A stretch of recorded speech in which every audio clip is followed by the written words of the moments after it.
I bid you all good morning, good evening, and good night, wherever you may be watching this transmission. Whether you're watching us from your condo in the sky to your cabin in the woods, or just couch surfing, or maybe on a road trip, or relaxing on your lazy boy. People of the night, if you feel all right, welcome to Mike in the Night. I got something playing in the background. Hold on. Hold up, folks. Hold on. People of the night. Oh, I got my own channel playing in the background. I had to pause it. Sorry, folks. Anyways, let's go back to my world-famous intro here. So sit back. So crack open a window, sit back, relax, get some tea or coffee. Because you're tuned in to Mike in the Night, the voice of the Commonwealth. Hashtag Mike in the Night. Tracked by roughly.co.new Zealand. Today we're going to be talking about war. The war drums are beating, and this time we ain't bluffing. We ain't joking around because things are not looking good as of 4.5 hours ago. So we're going to be covering what's been happening in Alaska with the summit of sorts of organization. And we're going to have some open lines for first-time callers. Come in, do a quick plug, talk, tell us what's going on, and move on to the next caller. Channel disclaimer. I want to make this very clear. We do not offer investment advice or medical advice. We are opinion-driven, we do not know anything, and we cannot even read. Due to the poor quality of this video, this video should not be viewed by anyone ever. Woo! Well, welcome to Mike in the Night. People of the night, if you feel all right. Oh, yeah. Well, people are starting to roll in now. We got the comments rolling out. We got David B. in the house, Metal Gear Mark III. Craig Cook in the house. Papa Pissed in the house. We got lockdown in Gatineau, Quebec, 9:30 curfew. Okay, Papa Pissed, you're going to have to call me in, man, and tell us. You got to update us. What the heck is going on in Quebec? We know nothing and we can't read. Woo! That's right. Don't ever forget that, guys. It's Mike in the Night.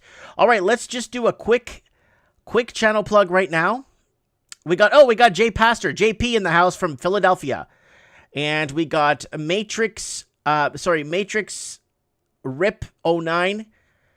And who else we got? Yeah, Papa Pissed is saying, yeah, he's talking, I think he's talking in French there. I can't. Anthony Ruvalacaba just sent me $5. That's enough to get me to downtown, to get me to Pennsylvania. It's enough to get me there. I'm just joking. I was looking at what the price of things were back in the 50s and 60s. I know inflation, the cost, wages haven't kept up nowhere near. I don't even know what people are going to be doing in the next 5 years. If they're going to start are they going to give us medications or some sort of upgrades so that we could digest cardboard, so we don't need nutrients from food anymore, and they give us these serums to keep us alive because food is going to be out of reach, or it's going to be we're going to be bought out of food. That's what the Raven said a few weeks ago. Oh, John Wayne is in the house from Germany. Thank God he's here. It's early in the morning there, so he's watching Mike in the morning there. And then who else we got here? Craig Cook is in the house. Good to see Craig. So, lurking in the weeds, always here, says Anthony Ruvalacaba. All right, guys, let's get to find out what the heck is going on here. Like, honestly, there's a lot going on. So let's do a quick channel plug. A couple of things kind of started stirring the pot a couple of hours ago. It may be nothing, but I highly doubt this one because I think it's going to be more and more information. We are at war, and I'm not going to lie. Information wars. We are on the war of affordability. We are in food wars coming soon. Water wars maybe in 5 years. We are at war. We're at war. The middle class is at war from being extinct. There's lots of wars happening. You know what I'm saying? Okay. They want to pick a time, 12 a.m. tomorrow. Okay. All right. Okay, maybe let's do this March 24. Okay, Windows has to do an update, and there's a restart required. I mean, I usually do it when I'm doing a live stream, or if you're DJing in front of 3,000 to 5,000 people, and your Windows needs to do an update and refurbish, restart a good 15, 20 minutes, and everyone's booing and throwing stuff on the stage. All right. Okay, oh, Lenny Pooh says she got the notice from Mike in the Night tonight. That's good. So, you're talking about all man. Yeah, that's what we're talking about tonight. All right, what are we going here? Let's get in here. Let's go over real quick. Let's go into our channel plug here real quick, and we're going to get into some of the headlines, and then we're going to get into tonight's topic of war. Can you smell it? Maybe I'm just severely delusional. Thanks for joining us tonight, guys. Okay, guys, don't forget to subscribe to the channel. Really appreciate that. Subscribe to the channel. Next week's Mike in the Night is The Real Reality. Is going to be next week's show, The Real Reality. So there it is, next week's show. Don't forget to set your reminders.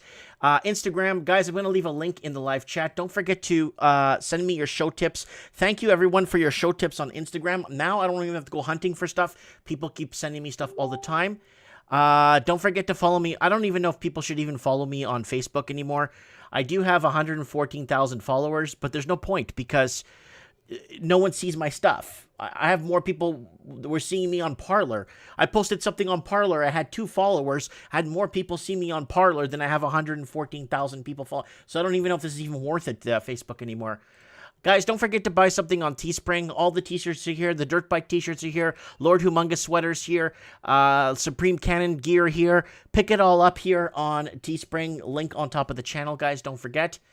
And, guys, don't forget artbydano.com. Artbydano.com. Not your typical art. Avid viewer of the show. Always here to comment and be part of the crew. And guys, music by Ralphie.co.New Zealand. And guys, don't forget, he's actually raising money here. So here, let's vote for Mike in the Night. What is your favorite on the show? So we got Mike in the Night. Oh, that's got 2 votes on it. Yeah. Good. Thank you guys for voting there. Go ahead and vote. Ralphie.co.New Zealand. Get on there and vote. Also, he's got live shows on there, and he's raising money. I'm going to donate a couple of $100 to this. I just noticed this right now to keep the radio stream going, and it's not cheap.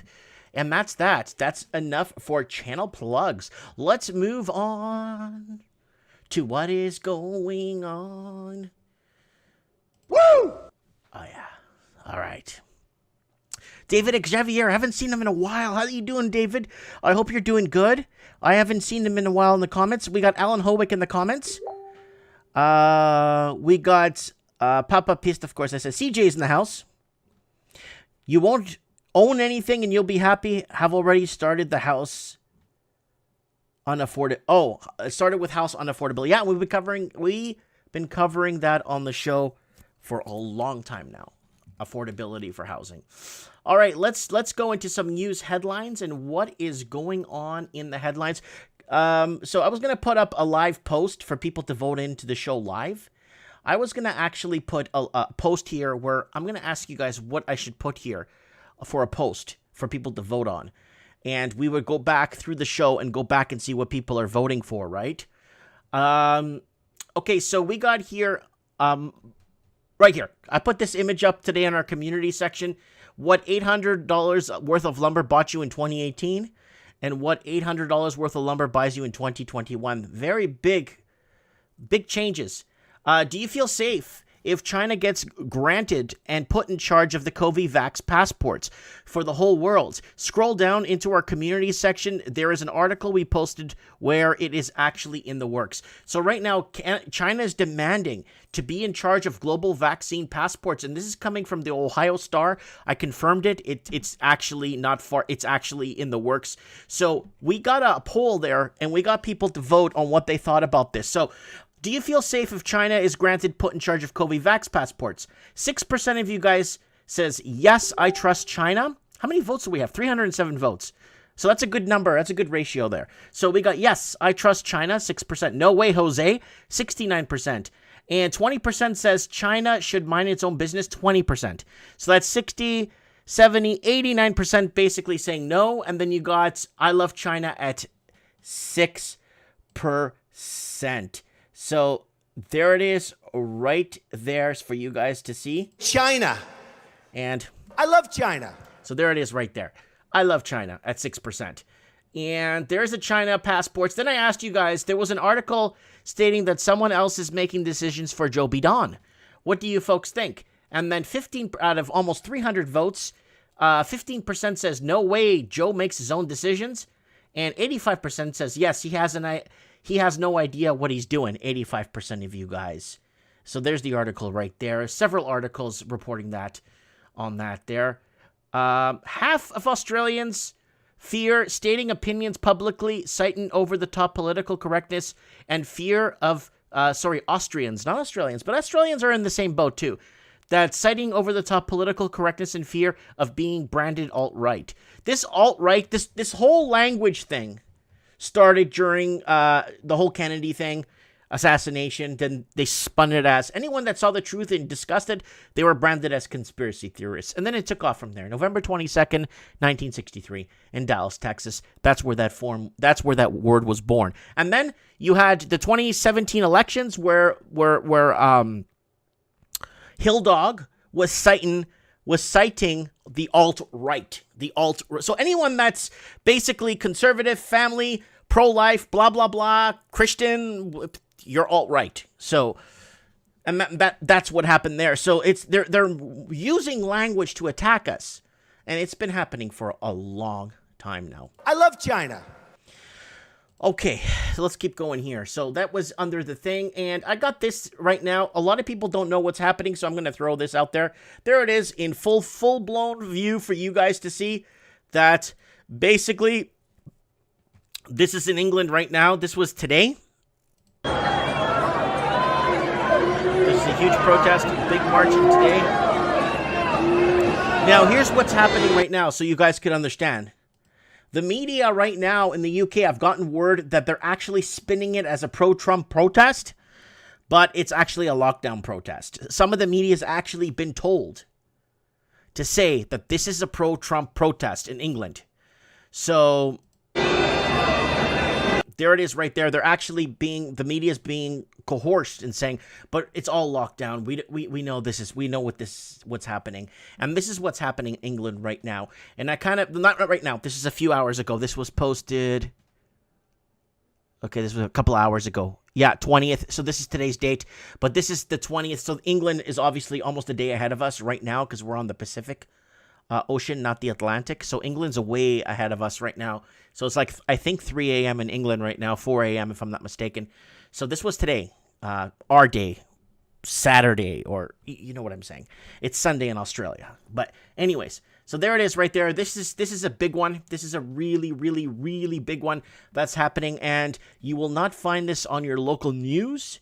And this is being brought to us by Bright Light News. Bright Light News. Here they are, BLN.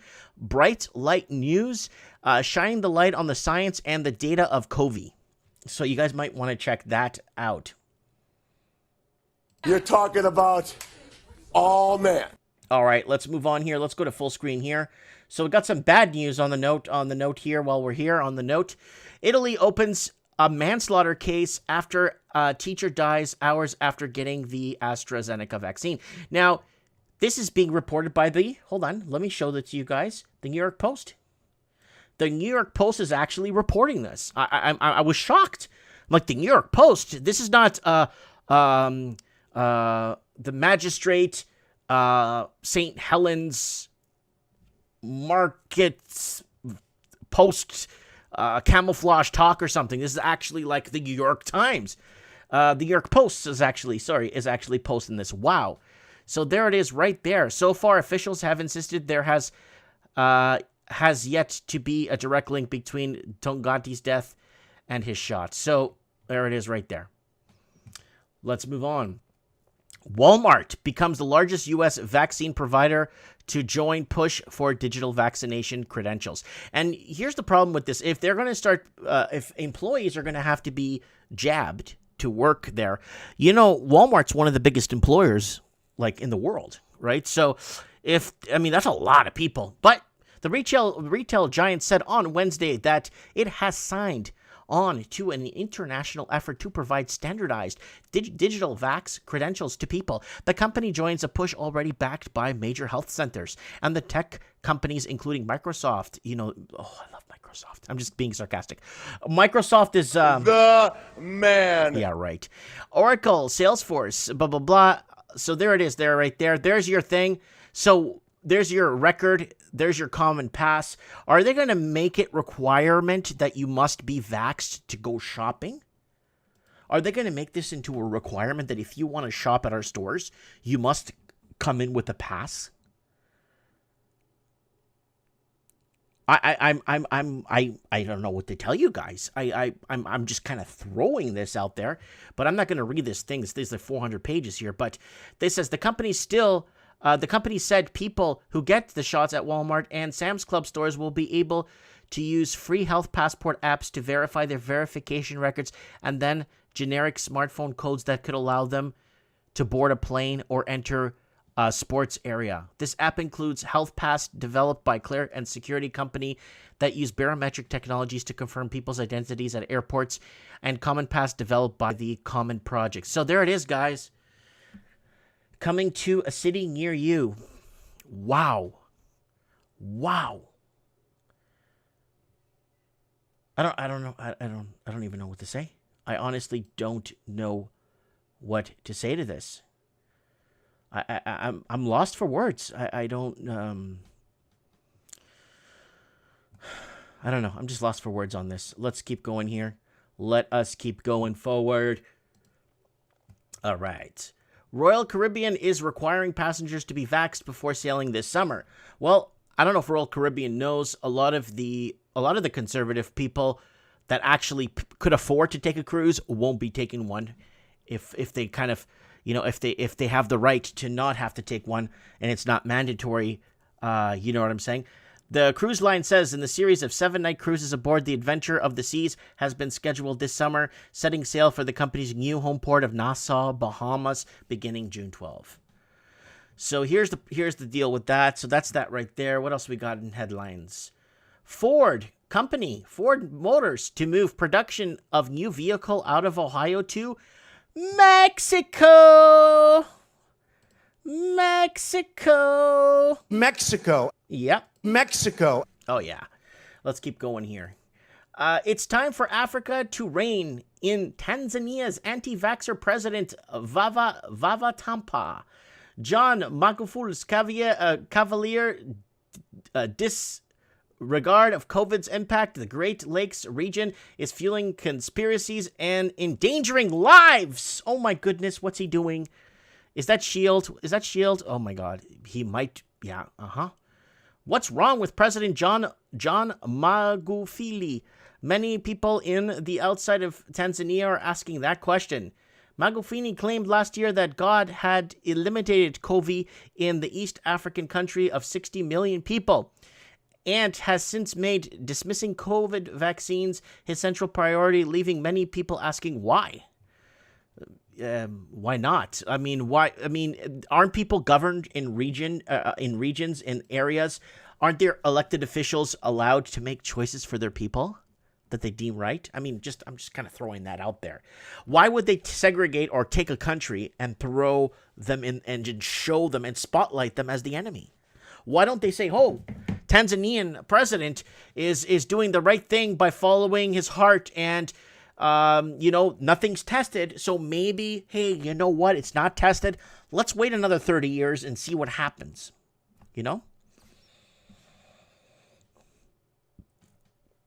Let's move on. Oh, some good news here for Canadians. U.S. confirms plan to lend Canada 1.5 million doses of AstraZeneca vaccine to Canada. And this is the City News. This is all mainstream news that's actually reporting on this. First human clinical trials involving a bionic eye set to begin. The first human clinical trials involving a bionic eye are set to begin in Australia, researchers say. The revolutionary device, which includes Glasses fitted with a video camera and the miniature electrical panels implanted in the brain has been in the works for the past decade and is now ready to be tested on patients, said scientists. Said the scientists at Monash University who helped develop it. So they're going to have cameras in your eye now. Wow. So what? You record what you see so you could go home and backtrack your day? So if you have a great day, you could go back and relive that great day for the rest of your life?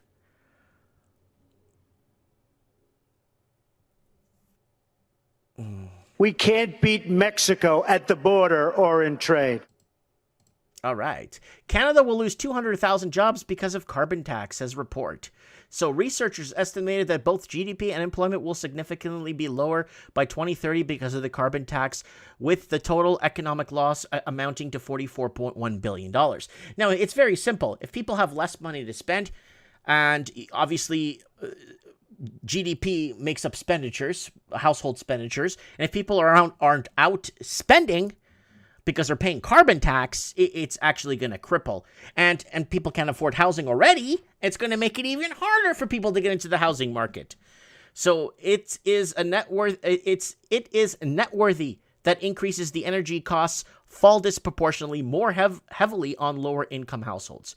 So there it is right there.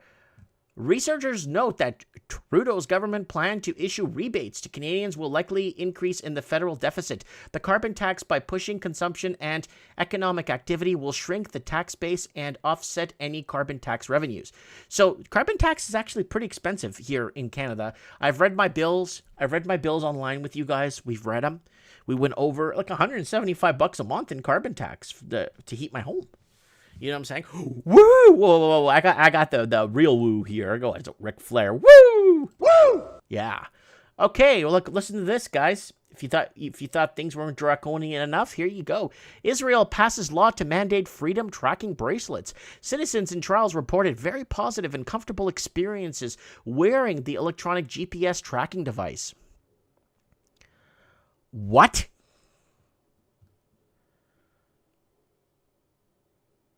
I don't even know. I don't even know what to say to this, man. It's almost like I'm reading a script out of the Twilight Zone. I'm not making it. You can't make this up.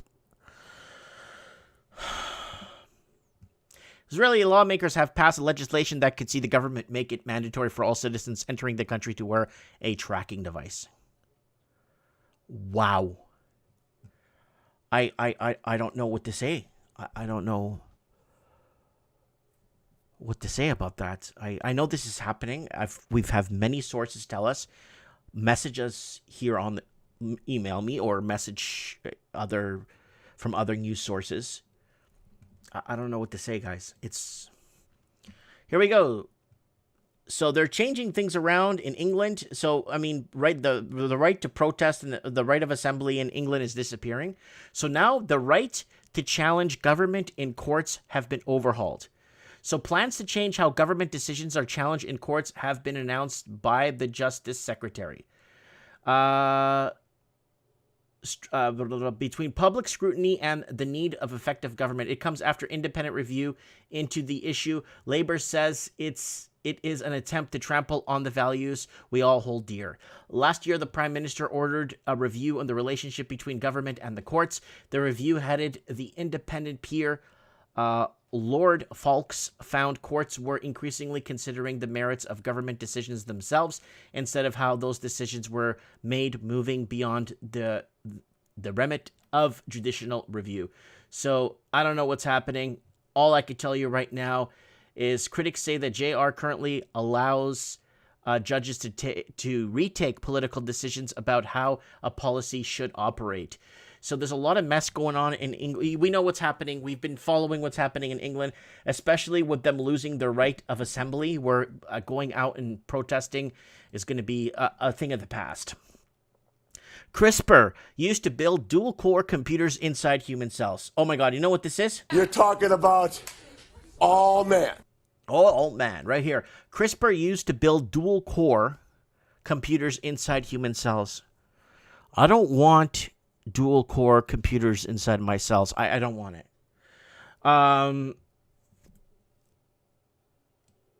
Okay. let's go to our article here. Let's go to our live poll. You're going to vote tonight live. CRISPR used to build dual-core computers inside human cells. Would you get this? Would you get this done? Would you do this? Would you get it? Yeah, would you get it done? Would you get it done to yourself? I guess I'll do it like that. You guys know what I mean. This is live. All right, so let's put the poll up. Yes. No. That's it. So we're going to post. So CRISPR used to build dual-core computers inside human cells. Would you get it done yourself? Would you get it done to yourself? There it is, right now. So I'm going to give you guys the community page link. If you guys want to go over and vote right now live, and we could find out if you want CRISPR used to build dual-core computers inside human cells. Would you like to get it done to yourself? So go ahead and vote right now. It is up on the channel for ready to vote. In the link, you'll find that. All right, let's keep going here. There we go. I know we find something. So what is this thing? As powerful as modern computers are, I don't think computers are as powerful as we think they are. We'd like to think they are. We've had a tough time getting quantum computing off the ground. And it's kind of good in a way because I think it's just going to be used for military purposes and to rip each other apart. So as powerful as modern computers are, nature bested us long ago. Living organisms could be thought of as computers already. Their cells act like logic gates, taking input from outside the world, processing it, and responding with certain metabolical processes. Oh my God, that's the human brain. Oh my God, the brain does that. Let's move on. Number of youth in hospital after suicide attempt tripled over the last 4-month period under COVID. This is McMaster Children's Hospital. Referrals to eating disorder program increased by 90% in 4-month period, McMaster Children's Hospital says. Biden. Okay, guys, if you're living in Canada, guys, let's put this front and center. I got some very good news if you are living in Canada. Congratulations if you're living in Canada. I got some good news. Biden administration considers flying immigrants to processing facilities at Canadian border.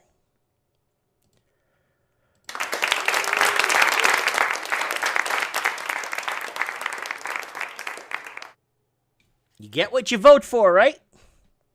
You got the previous administration not letting nobody in, and then you got the new administration flying them to other countries.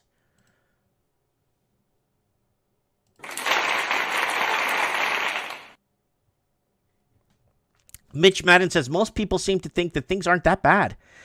They are mistaken. Plain to see the world is headed for a historic implosion. All right, let's keep going, my friends. All right, here it is. War. What is it good for? Absolutely nothing. Say it again. So we're going to jump into the whole war crisis right now. I hope everyone's doing good out there. We're going to go into tonight's topic. Before we jump in, I want to get Lenny really quick on the show because she sent me that whole protest in England and kind of get her a little bit of feedback on what's going on.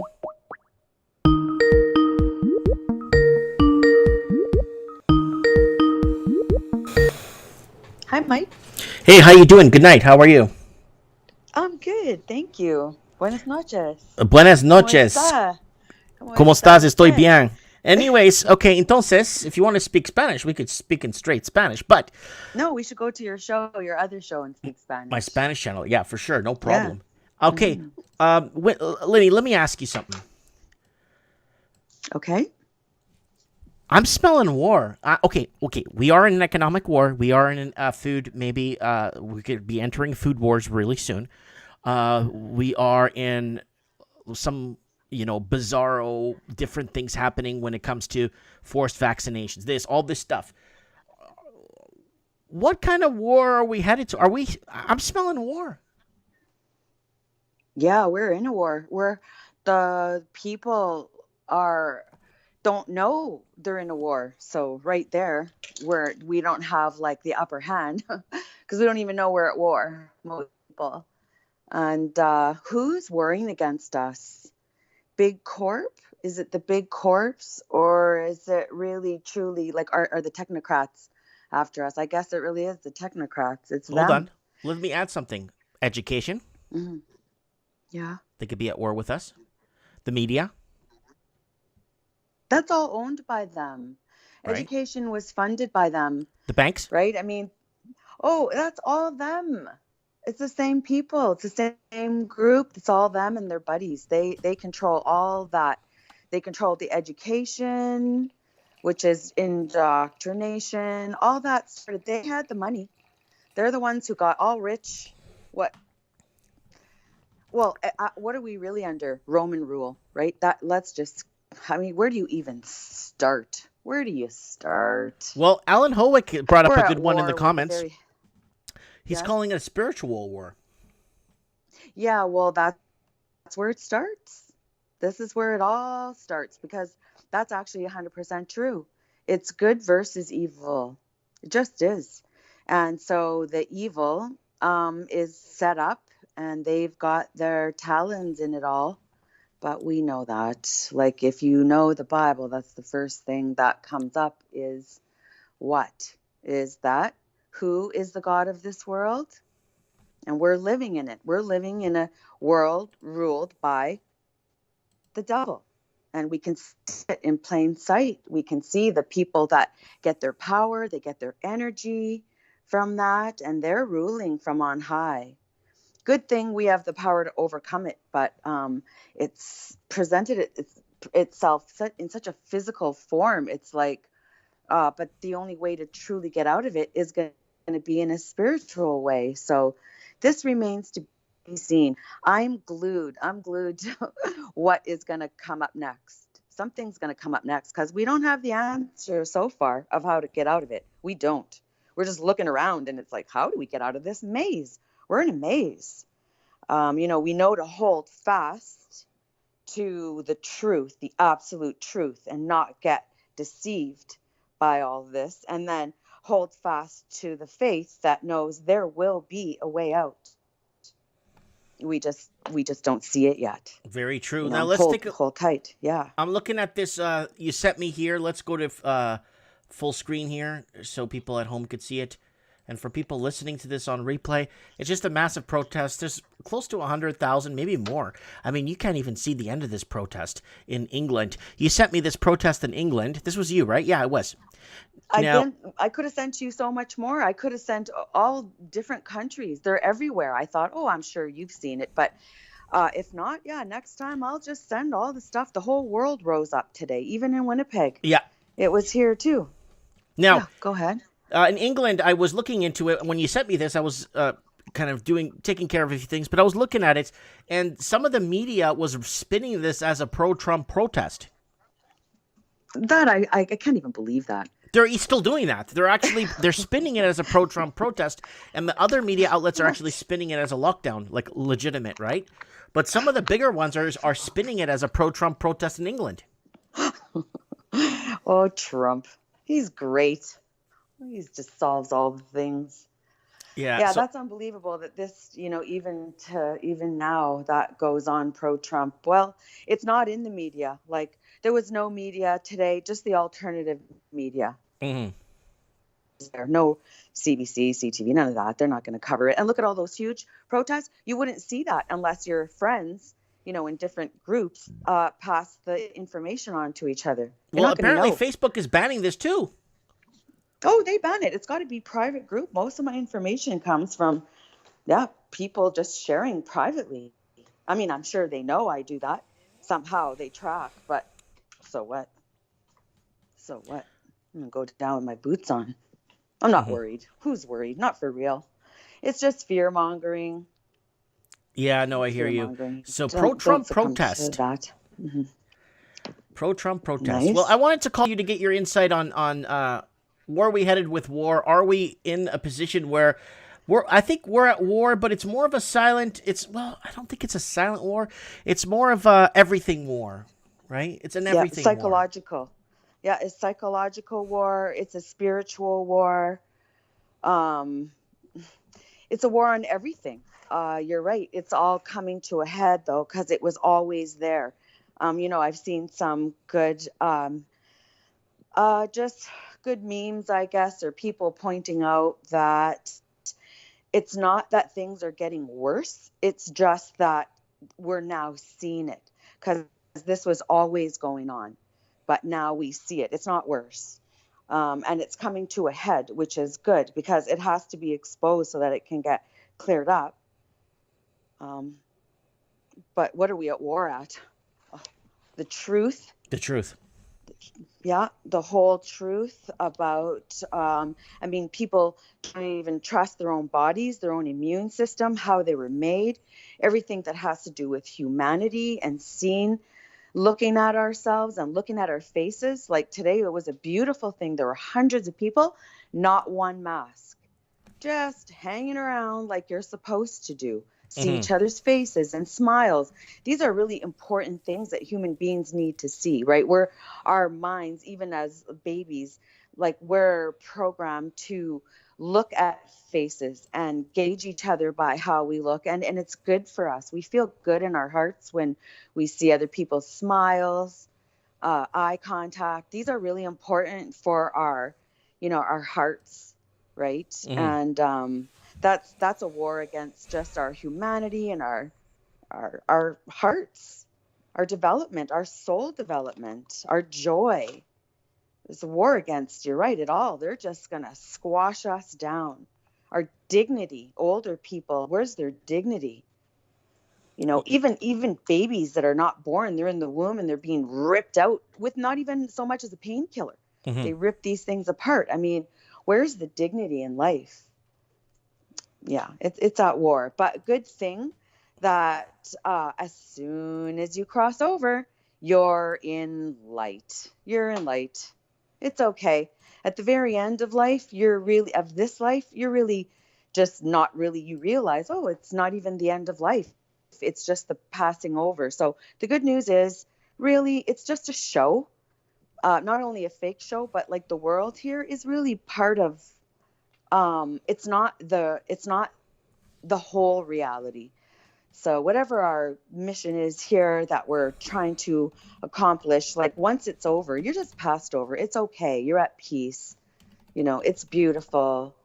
But in the meantime, yeah, we've got some things, I guess, to overcome here, here on earth, overcome and deal with.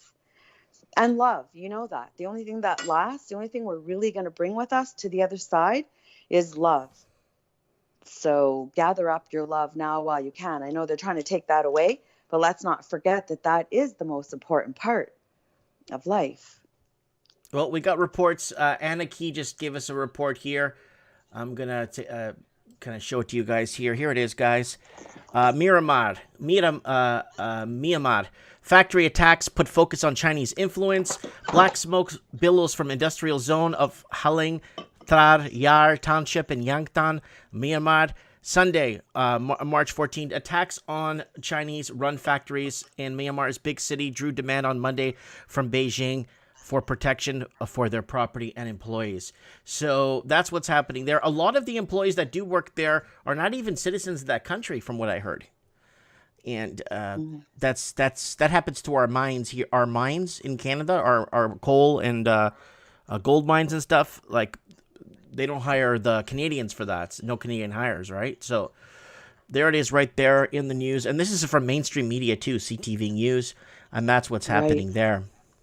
Yeah, wars and rumors of wars. Yep. Everything as it should be. Yep. Yep. But that's not the major war. Don't let that fool you. The real one is still always for your soul. So, and then to deceive you into thinking forgetting that you're a spirit being. First, you're a spirit being, and we're connected to God, and God lives in us. We're the temple of God. So God's in us and part of us, right? Like your true self that you really have to be quiet to listen to really is connected to God directly. Or, you're not your own little God, but in a way you're God. Like that's the Trinity, right? The Trinity means you're like a 3-part being. And so is God. So part of us, yet we're us, yet we're that. So We're all connected. Keep the higher mission. Yeah, and don't be afraid, because it's okay to speak up and speak out, but watch your time. Like, we have to be patient and vigilant. Patient, vigilant, keep saying the truth. Don't let those guys get to you. I mean, you have to feel for the ones really suffering. We're so fortunate. Everyone here in this channel, there's no one who's starving, I don't think. So everyone here is doing well. And it's sad. It's like when you're in a war, you know, like my great grandfather fought in World War I. He never spoke of it after. He lived such a happy life. He decided, you know, I lived, I'm going to be happy, and never spoke of it. But you watch your friends beside you drop. And so what do you do when you're in a war for 4 years and your friends are falling by your side? You mourn, but you have to pick up and keep going. So it's like that. Like, we look around us, we see the destruction. It's terrible. There's some mourning. And then we've got to get up. We still have to not just fight the war, but live our best day. Find the good in the day. Right? Mm-hmm. That's what war's about. And that's us. I mean, we are sad there's bad things happening, but we have to pick ourselves up. Right. Have a good day. Do your best. Die with your boots on. All right, Lenny, we're going to leave it at that. Thank you for coming on and filling us in. And thanks for calling. I'm going to go over a few war articles right now that's happening right now. And Australia's in the crosshairs. Thank you, Lenny, and we'll talk soon. God bless you. All right, you bet. God bless. Bye. That's Lenny weighing in on a couple of links she sent me, so I kind of wanted to get her take on it. Okay, guys, here it is. The U.S. and China are preparing for war, and Australia's caught in the crosshairs. Now, guys, remember when I did that video, the second that Joe Biden was selected the next day, when they said he was the new president-elect, and there was they shut down the whole system, and they were doing counting. You guys remember that? Do you guys remember that? I made a video the next day. I could look it up, and I'm not going to look it up now, but I could play it later and show you guys that basically I said, first thing that's going to happen is Amerifornia is going to come. So now that America's ruled by liberal leadership, America will follow suit with Australia, New Zealand, and the UK, basically, and Canada on affordability, more homelessness, more war vets on the streets, that's what's going to happen because they're following what these other countries are doing. And you could say goodbye to Taiwan. I said that 3 times. Goodbye, Taiwan. Now with the new administration. So there it is. The U.S. and China and Australia in the crosshairs. Every year, China celebrates a victory over the United States.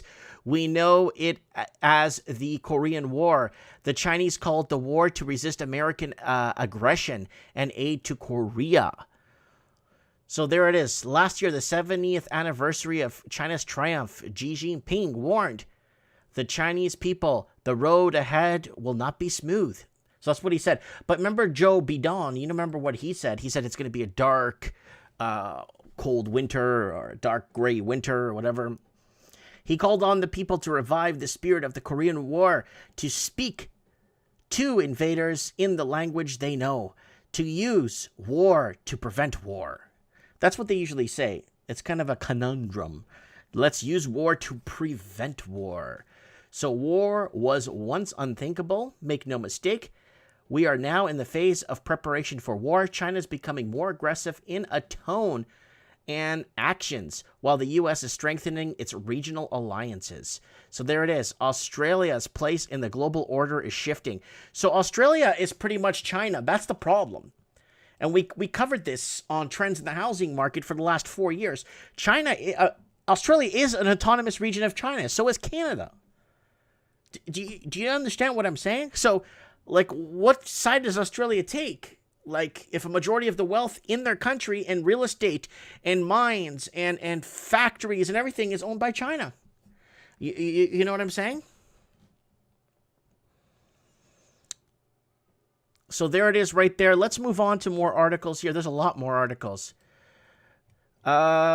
This is from, I think, 2 days ago. U.S.-China war. This new book looks at World War III in 2034. Oh, that's way down the road. If the United States is going to fight another war, it will likely bear not much of a resemblance of the first two. That's the premise of the new novel. So it's just somebody looking at and kind of, I guess, foreshadowing or predicting the future. And U.S. officials, this is from the Insider, U.S. officials are ready to fight. Here it is. U.S. officials are ready to fight China over Taiwan.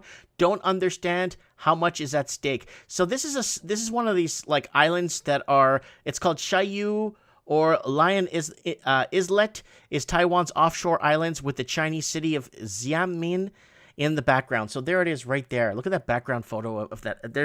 This is a Taiwanese controlled island. I've been to Taiwan. I haven't been to this island, but I've been to Taiwan. I've been to Taipei. U.S. defense officials are increasingly warning of potential for conflict with China over Taiwan. There is almost no way in which the U.S. could intervene in what conflict without devastating losses. Daniel L. Davis is senior fellow of the Defense Priorities and a former lieutenant colonel in the U.S. Army.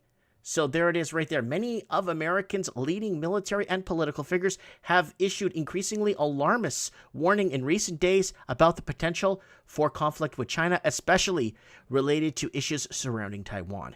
So first thing I said, once Joe Biden was, I guess, president-elect, the day after the election counts, I already knew you could say goodbye to Taiwan.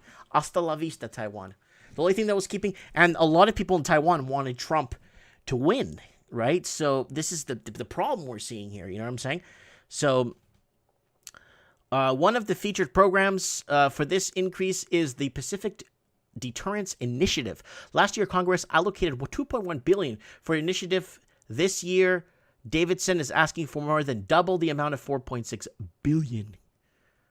So the PDI's main objectives will be to increase the number of ground-based cruise missiles, ballistic missiles, and hypersonic missiles in the areas closer to Chinese territory. That effort is already well underway. So there it is right there. There's your supersonic jets here. And Taiwanese soldiers during the live-fire Hanquang military exercise, which stimulates a Chinese invasion in May of 2019. So the war drums are beating, and what's going to come of it? I mean, this is pretty bad, guys, and this is a hot war. This ain't no takeover here of a Middle East or how do you say holding a Middle East country, holding it and occupying it type of thing. This is a little bit different. This is United States, China talks sink to war of words. So I don't know if you guys have been following the Alaska summit. The first face-to-face talks between Chinese and U.S. officials since Joe Biden took office descended into war of words on Friday, intensifying troubled relations between the two nations. Both sides traded sharp barbs in an unusually public way at the Alaskan meeting, with the U.S. accusing the Chinese of delegation and grandstanding and saber-rattling, and Beijing firing back, saying there was a strong smell of gunpowder and drama that was entirely at the fault of the Americans. Wow. China and Taiwan face off in pineapple war. So there's going to be wars for everything. So eat Taiwanese pineapples, support Taiwanese farmers. So yeah, I'll order some in, but unfortunately, because I live in Canada, they're going to charge me importing fees of like $2,000. I don't know if you saw my video from today, but it's getting really bad. Let's get a caller on the phone and find out what is going on with Taiwan and China. Like, I mean, this is getting pretty bad. There's a war of words, and it looks like you got Scotty Morrison in the middle here, and Scotty Morrison doesn't look too happy in that photo, but he is for those that don't know, he is the president of Australia, and Joe Biden was the final liberal leader or installed liberal select for the United States. So all English-speaking countries are basically all under a liberal. It's kind of funny how all these countries, New Zealand and the UK and now the United States and Canada. Well, Canada and now the United States, is now a liberal-led country or select country. Select. All right, let's get. You're talking about all men. Yeah, who are we talking about? Okay, let's get Eduardo in the show. He's going to give us a call. Let's talk to him right now and see what he has to say about what's happening with the protests. I know there's a pile of protests happening across the country, and I'm not sure if they're pro-Trump. Hello, Eduardo, you there? Mike, how's it going? It's going, buddy. What are you up to? Oh, I just got back in. Rather interesting day at the Toronto protests. How many people showed up? Oh, it's got to be over 5,000. Really? Yeah, it was a good turnout. That's good. A lot of younger people, and I was talking to people. They were apparently they heard of it through Instagram. Oh, okay. Is my camera working or? Well, I don't see you, but that's okay. Huh. Anyways, let me check my settings quickly. Live capture. Damn it! I don't know why it's not working tonight. I'm trying to see if I could get any. I'm not getting anything from Toronto. I'm getting nothing in the news from Toronto for the protests. Well, of course you won't get anything on the news because there's never ever been anything on the news about the Toronto protests. I'm not seeing. I'm seeing Kelowna, BC, housing crisis. Nothing. There's nothing. I'm seeing nothing here about the Toronto protests today, and it's nothing here. You see a couple from a few weeks ago. Then we got somebody outside the mayor's house to make them look like they're criminals, and that's about it. Yep. Well, you know who's paying for our media here, right? Well, our media is state run. It's all run by it's all state run. Yeah, it's Or paid for provincially by- run or federally run, whatever you want to call it. It's all the same crap. So, Eduardo, what's going on? Look, tonight's show is about like China war with China. The war drums are beating right now, and there's a lot of gunpowder, a lot of smoke at this Alaskan summit. And China has an eye on Taiwan, and they've had their eye on Taiwan since the end of World War II. What do you think is happening, like, realistically? Could we really go to war with China? Mike, let's look at it another way. Okay, go ahead. 1600s, who controlled most of the trade around the world? Portuguese? Okay. 1700s, who controlled it? The East Indian Trading Company. Okay, so it kind of went to Britain. Right. The opium, because they were forcing opium sales. 1900s, it went to the States, right? Yeah. 2020, 2030, it's going to China. Understandable. Like, you know where I'm going with this? Yeah. The transfer of power. The transfer of power, all the manufacturing has gone to, like, China's huge manufacturing power now. We've lost all our factories. They bought out all our resources. They're all over the world, the Chinese. It's kind of like the American imperialists 100 years ago when the banksters took care of the banking system in the States. If you look at how much the Great Silk Road Initiative, that's all China. Right. Kind of like American imperialism or Portuguese imperialism or Spanish imperialism or British imperialism. And yeah, that's my hunch on this thing. That's my gut feel. And I've had this confirmed by some other well-known people. Other thinkers, not like myself. I'm just a construction guy.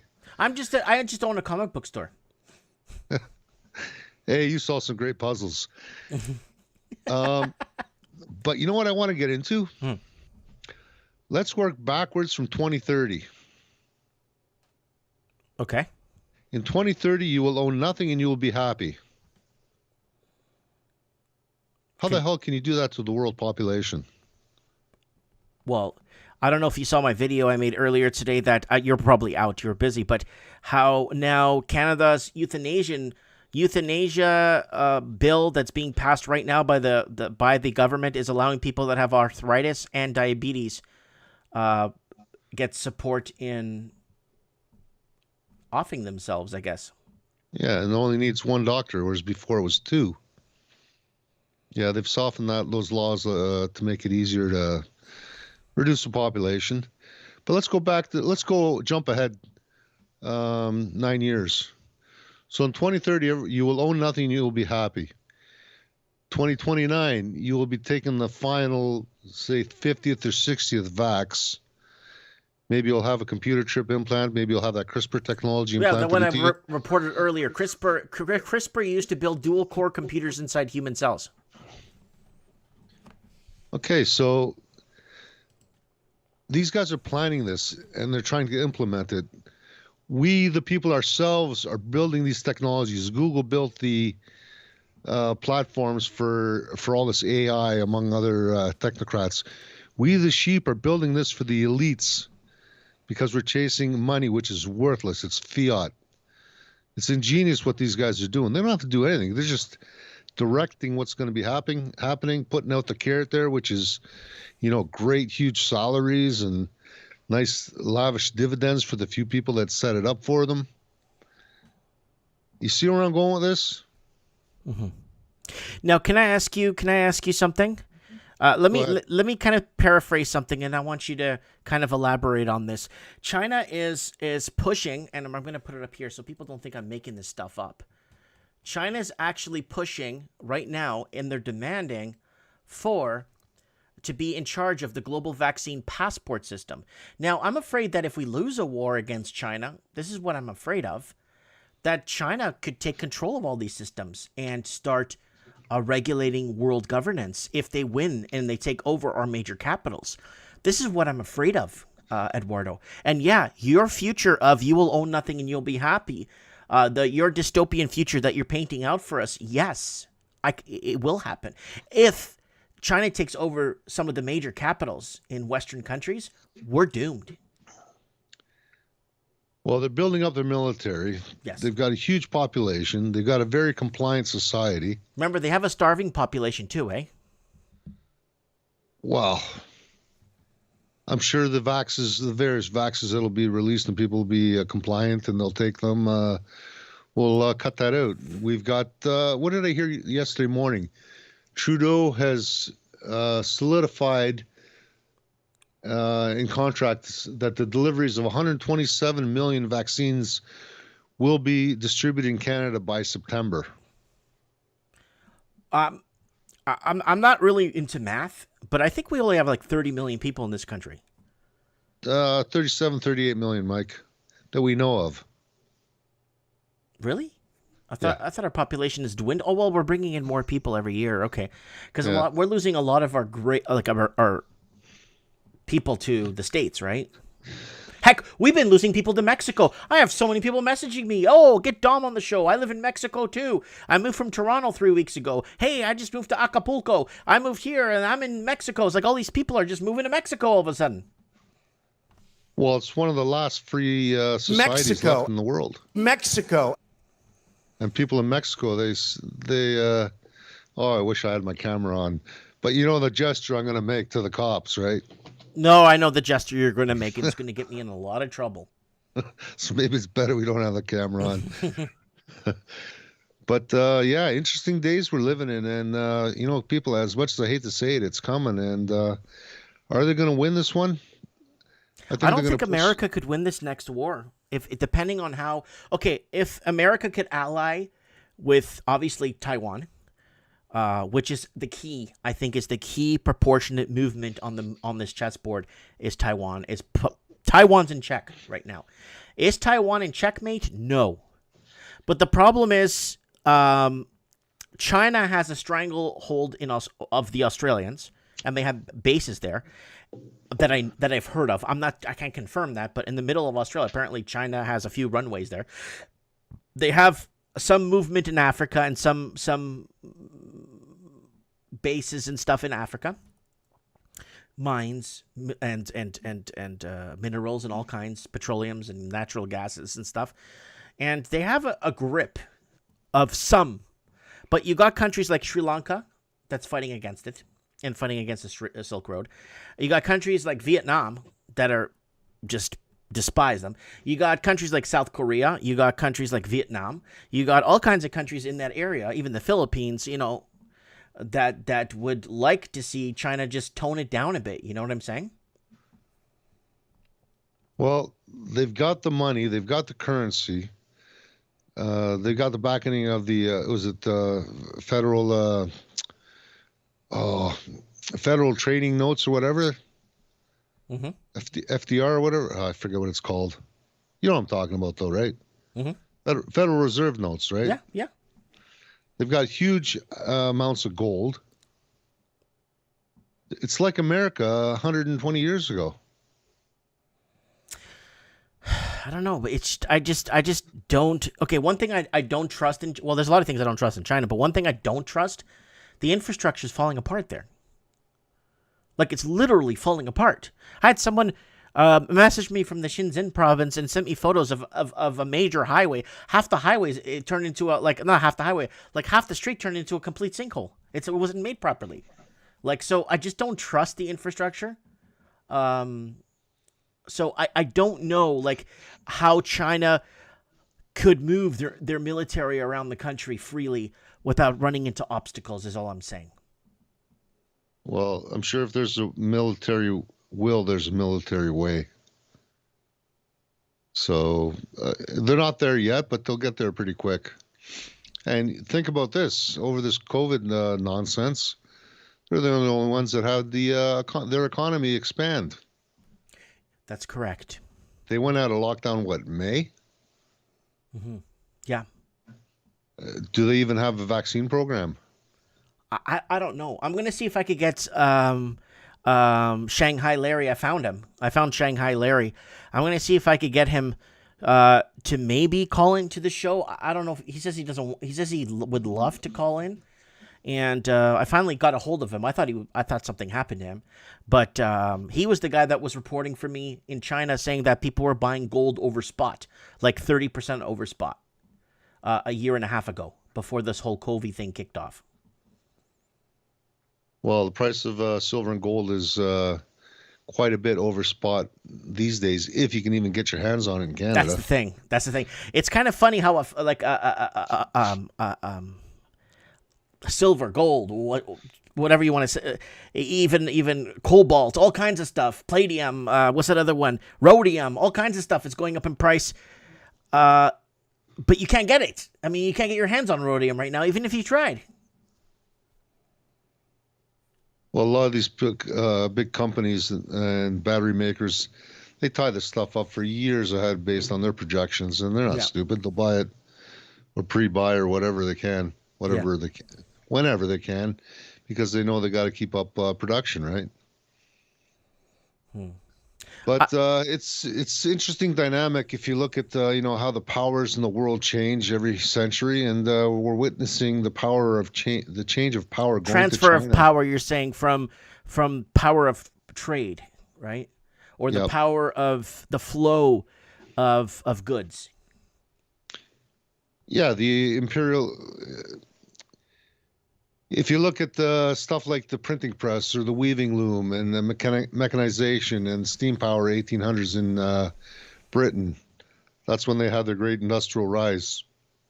And that's when they became a superpower, because they had the machines, they had the technology. And that's when they exploited child labor. They did whatever they could to exploit the rest of the world, but don't kid yourself, it was the elites and the banksters who were making money. Now all the banksters is figured, okay, let's cut a deal with the devil, which is China, and we'll support them. We'll let them be kings for a while, and because they're hungry, they're aggressive. Their whole idea of negotiating is win for me, screw you. Whereas you expect reciprocity in your contracts and your dealings, right? And look how hard Trump was coming after him. He knew it was coming. Yeah, Trump saw it. Trump saw the writing on the wall, and that's why he was very, very vocal about China. I love China. And the second he was put out of office and Joe President-elect got in, I made a video the next day saying, Amerifornia, welcome to Amerifornia, bye-bye Taiwan, and hello, America will turn into California. That's it. Yep. Unemployment, expensive housing, and that prophecy I made where housing will double in some U.S. small cities outside of the big cities, of course, will double in price pretty much in a year. And it's already happening in Texas, Arizona, New Mexico, Florida, Alabama, Louisiana. So it's all the freer states, basically. The freer states are becoming Amerifornia now. And basically, it's going to become like the entire country will be California. Needles all over the floor, homeless people everywhere. The cost of living, a house is going to be 30 times your income. And people in America are probably laughing at me like, you're crazy. Well, go to any Canadian major city now and see what you're paying for a house. Regina? Oh, well, I'm talking about somewhere where there's jobs and the weather is actually not minus 40 half the year. It's not that bad, Mike. But yeah, okay, let's go run with it. Yeah, but you know what I'm saying. I'm just saying.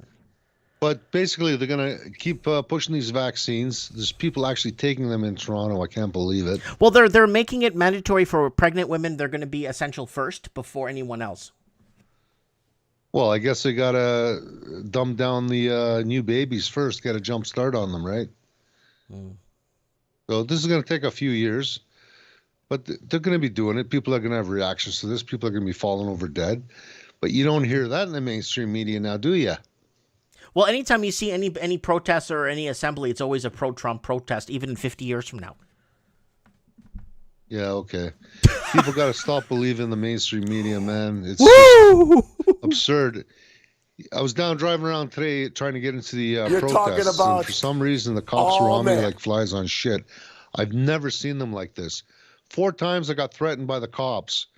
I'm not allowed to join the parade with my truck. And if I do, I'm going to get a moving citation. And I just barked back at the cop, fine, you go ahead and do that, but you've got consequences. And there's going to be a constitutional challenge. And if you want to step all over my constitutional rights as a Canadian born here, there's going to be penalties to pay. And don't think I'm not going to be suing you, the city, the police department, jointly and severely. And we're going to fight this to the end. And be careful. You're going to pay with your jobs. You guys will not be able to get your bonds anymore. This is not going to be pretty. And then they kind of look at each other, like cop to cop, going, what the hell is this guy talking about? So they back off a little bit, but they're still following me for a good hour on bikes. Wow. Isn't that called I guess it's forming an opinion. Here in Merritt, it's if someone harasses you here for like 5 years, the police deem it as forming an opinion. Well, that's common for every banana republic. Woo! Woo! All right. Anyways, Mike, just to ask your listeners if other people can chime in on work it backwards. The plan is 2030. You'll be happy. You'll own nothing. And how could we bring mankind to that kind of a state in the Western world? It's going to be the vaccines. It's going to be the CRISPR technologies. It's going to be the chip implants. They're even working on making people into half person, half computer, right? This is all tying in. You know, if you got a little computer chip on the back of your head or something, and it's sending signals to make you feel happy, well, that'll work, won't it? I'm sure they can stick an electrode in there to, change your serotonin levels or whatever that hormone is that makes you happy. They know how to mess with us. Mm-hmm. And that's where I think they're going to try to take this. Sounds pretty off the wall, though, doesn't it? Yes, it does. But they've always told us what they're going to do, just like they told us about the Georgia Guidestones. Why would they go to all that trouble to put those big rocks in the middle of nowhere? Mm-hmm. Well, they had to. Someone had to. All right, Eduardo, thank you so much for coming on and giving us an update. And is there another protest Saturday in Toronto? Yes, there is, and it'll be sponsored by Hugs Over Masks and Freedom Forum. We don't know what the hell happened this week, but there's some very sketchy people, subversives, that set things up. It went pretty well, but the way the march was being led and the topics that were being covered, I was not too happy with. PA system was substandard, but there was a good turnout, so we'll see what happens. There's darker forces working amongst us. Well, we got God on our side. Thanks, Eduardo. God bless you. Thank you, Mike. Have a good night. Bye. Bye. Eduardo from Toronto, who's Hugs Over Masks, always at the protests, lending his equipment out, PA systems, speakers. They stole his speaker last time with that protest where that lady was taken right off stage, like 4 Mike in the Nights ago or 5 Mike in the Nights ago. And you know, Eduardo is the man. Oh yeah, he is. You're talking about all men. Yeah. That's Eduardo. So guys, so there it is, war. What's going on? China demands being in charge of global vaccine passport system. Here it is, guys. U.S. and China preparing for war, and Australia is caught in the crosshairs. Wow. This is something, man. This is something. This is something. We will do a 2030. You'll own nothing, Mike in the Night Show. We'll do a proper one where we're actually looking at the system, what they have prepared for us. We'll get Eduardo to co-host it for me. Oh, it looks like Tristan has a backup channel now. I just got this right now. So it looks like Tristan... Shout out to the Green Tea team. This is Tristan. It's good to... Okay, so it looks like Tristan now has a new channel. I'm going to give you guys a link. I think his other channel was taken down. He's one of our correspondents down in New Zealand who gives us updates on the channel here from time to time. And it's kind of good. You're live right now on Mike in the Nights. Let's say minutes 112.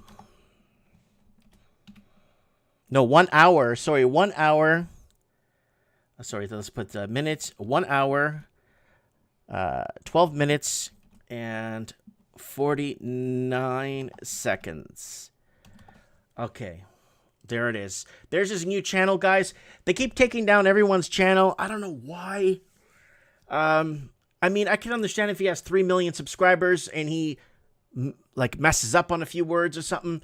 But if you're under 30, 40, even 50,000 subs, they shouldn't be after people. That's just me. So that's just my opinion.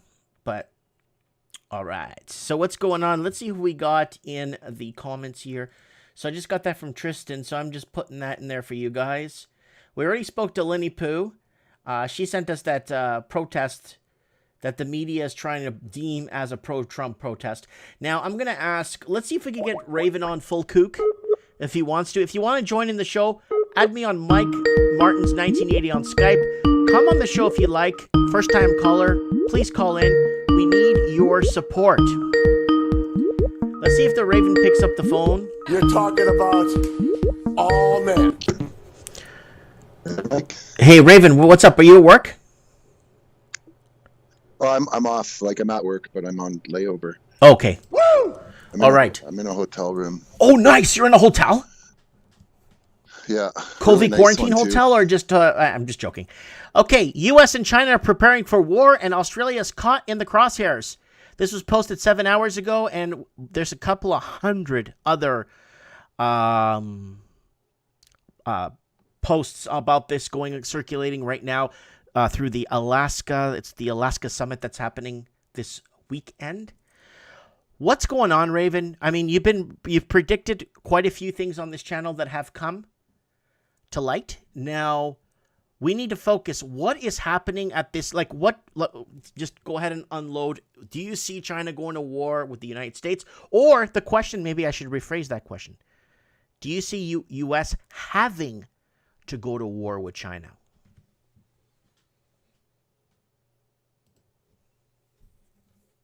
Are you there? Hello? Guys, we lost the Raven. Guys, we lost the Raven. We have lost the Raven. He is no longer on the... Hello? He's no longer on the channel. We've lost the Raven. I hope he's okay. Well, we lost the Raven.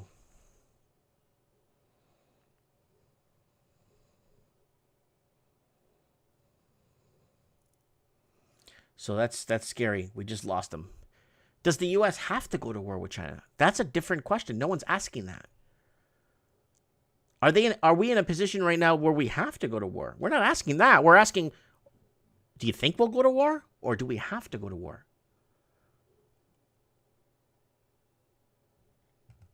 Let's try and get him again. Actually, let's see if he clears up into a different area. Let me see if I could get. I want to get real quick.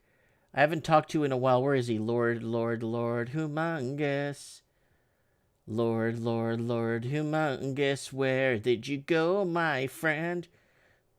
I want to get him on the show to ask him real quick what he thinks of this situation. And if America, he did fight in the armed forces, and he could pretty much give us a little bit of insight on what is happening in the whole situation here. I don't know why I cannot find him here. Where did he go? He's gone. Did he block me? Lord, did you block me on Skype? Oh, he's not here. Here he is. There he is. He just messaged me right now. Pick up. Yeah, Raven's getting bad service, according to him.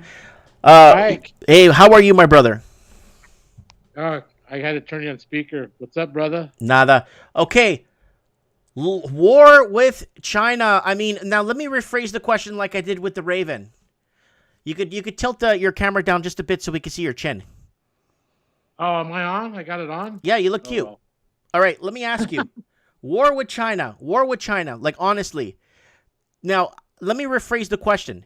Does America have to go to war with China right now at the position that we're in right now? No. No? We don't. We don't? No. Okay. Why?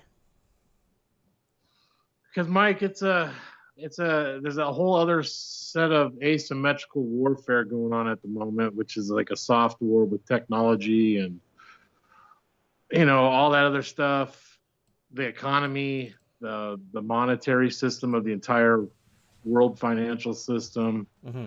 That's the silent war that nobody sees, And it takes a lot more than what's going on right now to actually go to a hot war, even though, they're killing us through the housing markets worldwide. It's all in the markets, man. It's all part of that show. There's a whole bunch of different scenarios going on at one time. Because right now in your country, I've been seeing lineups at food banks or food depots with people lining up several miles in their Bentleys and their fancy Chrysler 300s with nice rims, lining up for food. On the 9-year loan payment plan, with 18% interest on those shiny new cars. But yeah, no, it's that's how it's going. It's all through the markets. It's the market manipulations. It's the stock market itself. It's the collapsing bond market. It's artificial versus real. Like I've said, I don't know how many times. That's why I'm so against cryptocurrencies, because they don't hold any value.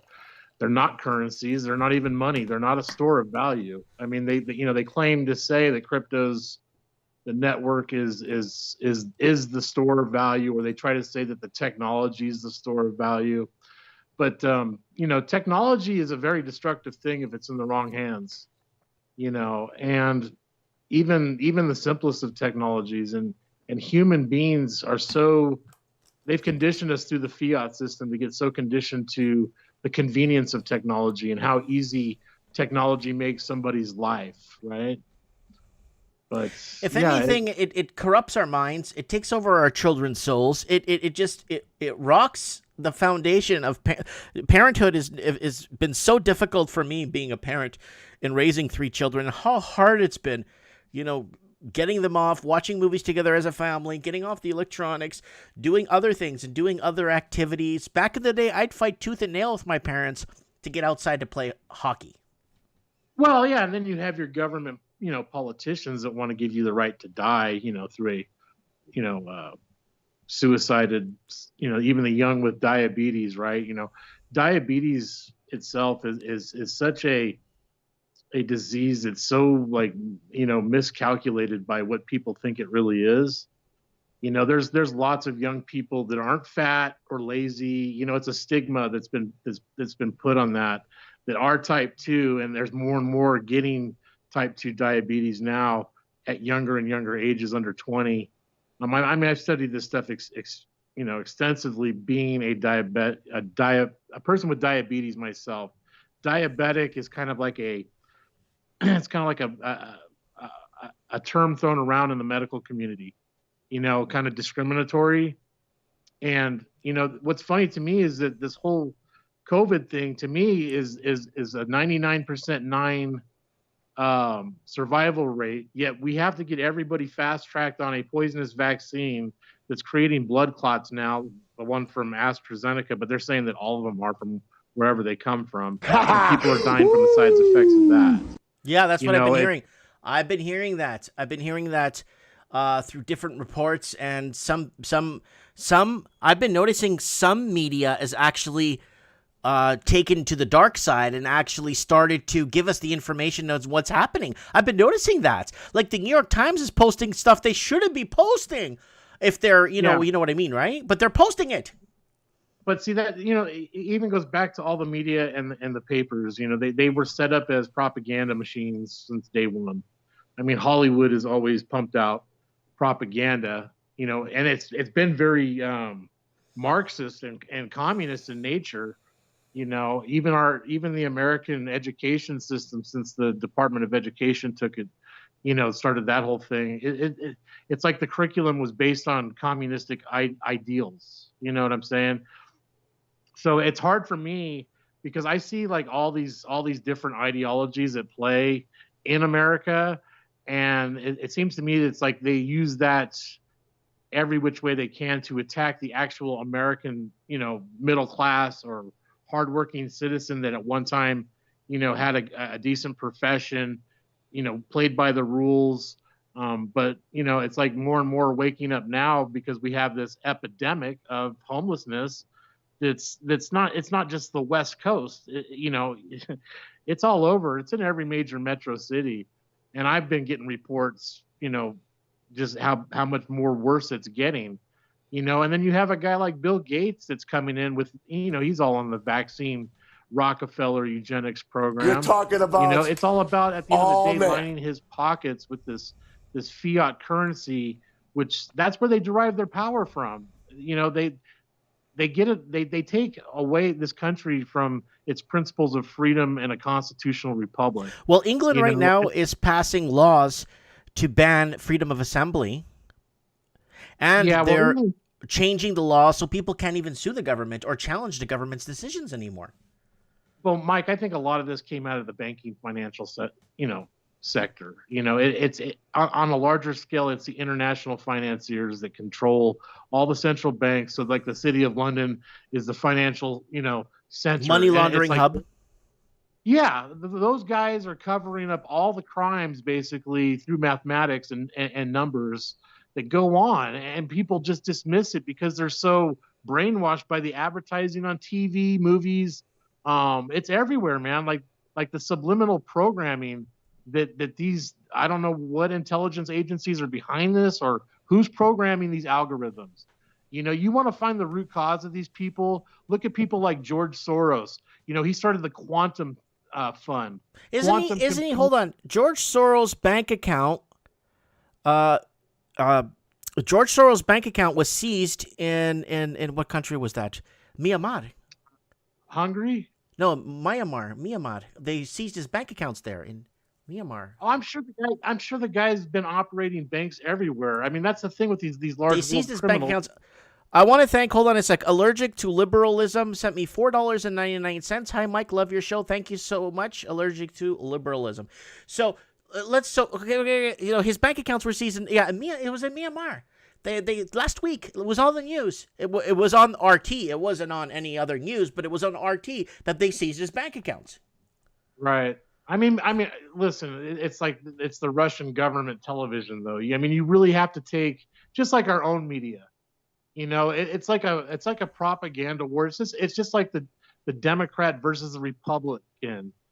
They always give you the two choices. There's never the outlying choice when they want you to follow the mainstream narrative on anything.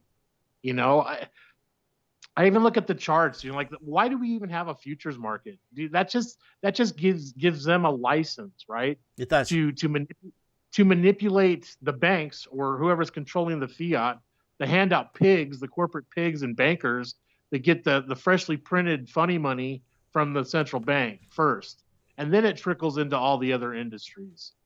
Some industries are more favored than others. Like you heard the term "too big to fail," right? It's they said that about the Titanic. Yeah, exactly. You know, it really, I think, took down the Titanic was that they didn't have diesel producing carbon emission engines, and they ran it on, you know, coal, which is carbon producing also. But the coal, actually, there was a breach, I think, that was running for 3 days. This was a story I heard from, I think it was the Irish Times, or it was somebody in Ireland. You know, they used to have the Irish work those coal, the steam ship, right? They'd shove the coal in there, and something went wrong with the boilers on the Titanic for like 3 days.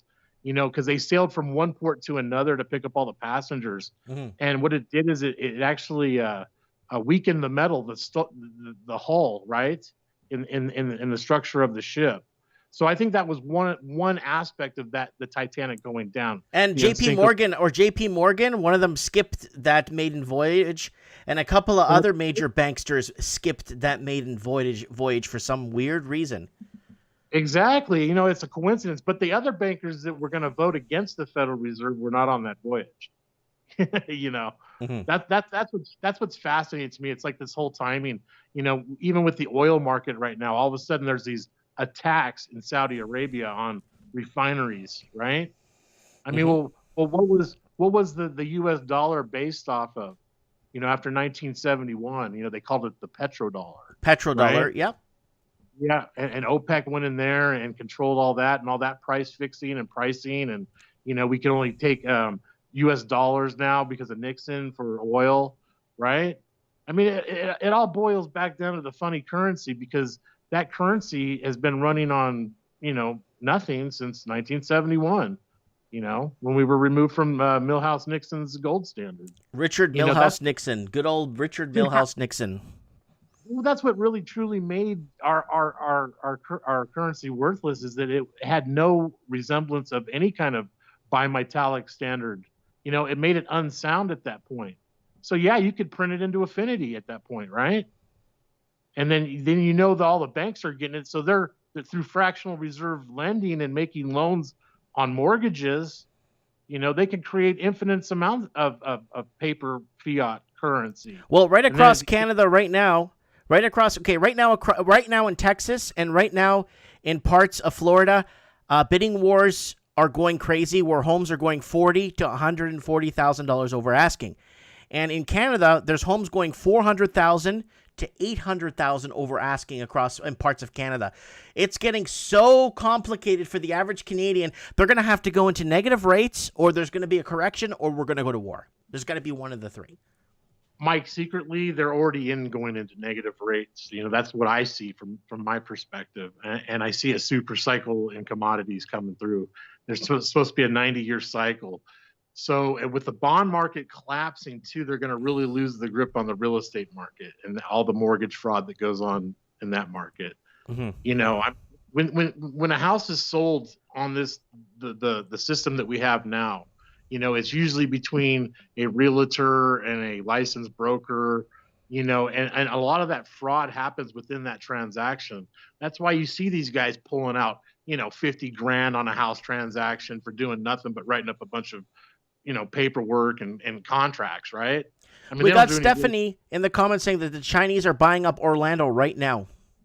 Oh, I'm sure they are. Yeah, they're trying to buy every piece of North America they can get their hands on, because, you know, again, like, people want to say that, oh yeah, China's taking over and stuff, but you know, their yuan currency is tied to the U.S. dollar. The U.S. dollar will be the last fiat garbage to fail. You know, and that's why I think that China's working on a cryptocurrency as well and all that stuff. But you know, these governments that don't understand that cryptocurrency was created by the U.S. government, and it was created in the 1950s, and all crypto really means is hidden money. You know, so what does that even mean? You know, does that give it any kind of value? There's no value in any of this. It's all electronic. You know, it's digital. It's worthlessness, and people are pumping up this Bitcoin to like 51 grand. And what is it priced in? It's priced in at dollars, USDs, fake funny money, not gold or silver dollars. You know, I just don't understand where the people get, they overlook the history. Well, it's very hard to manipulate crypto. Well, okay, I'm not saying that. Okay, I'm not saying it's impossible, but it's hard to manipulate blockchain, where it's easy for like JP Morgan all those guys to go in and manipulate the gold and oil markets with short sells and naked sells and buybacks and all kinds of weird crap. They could do that because they have the power to, but it's hard to manipulate blockchain. I'm not pro Bitcoin or pro banks, or I don't care. I don't have a dog in the fight, but what I'm saying, it's harder for people to go in and manipulate blockchain where they have these secret meetings every week and say, okay, we're going to crash gold this week. All right, let's run up the gold and then dump it in the last second and let everybody else hold the bag. And that's what they do. But Mike, the technology of blockchain, all it is a digital ledger. That's all it really is. You know, what's to stop? Let's say the blockchain thing, and then you can't find price discovery anymore because it's in that transaction, in that algorithm. Mm-hmm. You know, that the whole thing with crypto, and the reason why it is enslaving, I believe, is because of the technology. You know, and they're going to enslave everybody. So you're going to go to work now for. The fiat is already pretty much worthless, only in the fact that it's physical and you can exchange it with one, you know, some sense of being anonymous, right? Mm-hmm. You know, like you can move cash. It's tangible to that degree, but it doesn't mean it holds value. You know, gold and silver hold value. Mm-hmm. You know, these are God's elements, and this is the difference I was trying to tell people is that, you know, God gave us the perfect money, and it was gold, silver, and the things of the Bible. You know, why is silver mentioned over 400 times in the Bible? Because it's real money, and nothing artificial is going to be beneficial to these humans that are trying to create these enslavement systems in the future. You know, and a lot of it comes out of their own pure greed, and that they don't even believe that there's a creator or a God. You know, that's what China's model is. They've been atheists since day one. They don't want you to believe in anything. It doesn't have to be Christianity that they're just against. They're against any religion that doesn't go along with the totalitarian techno state that they're trying to create. Right. You know, our own government, the American government is just as guilty as the Chinese government or any other government in power. These people that are behind these governments are sick, evil, and twisted. You know, and they create these weapons of war and they go drop them on some innocent people and call them a security threat militarily. You know, I mean, it's evilness, Mike. At the end of the day, it's evilness. It is. And if people think that Bill Gates buying up farmland in all of the U.S. isn't some kind of play on the meat market that they've seized down since COVID-19, you know, these are the kind of things that the majority of the sheep do not see, but we all see it here on the show. You know, we all get it. You know. But some people get trapped in the illusionary garbage. Mm-hmm. The wording, the forms, the laws they change to direct the Titanic in a different direction. When at the end of the day, all we really need to solve a lot of these problems is fair pricing discovery on commodities, on housing, on a lot of the world's resources that the majority of these mega corporations have sucked up and get tax-free write-offs every year on. And that's how they take over, Mike. And this is the frustration I have towards the entire thing, and I see the evilness behind it. I guess that's what makes me a conspiracy theorist. But I've seen it for decades. No, you're all right. No, you're all right. But I'm tired of I'm joking. The greed. But I'm tired of the greed of humanity in the in between. You know, communism preaches, that kind of a system where we should all just share equally and all that stuff with, no work. And, it's like this beautiful utopia that they think it is, but it's not. I mean, I can't tell you how many times the communistic model has failed.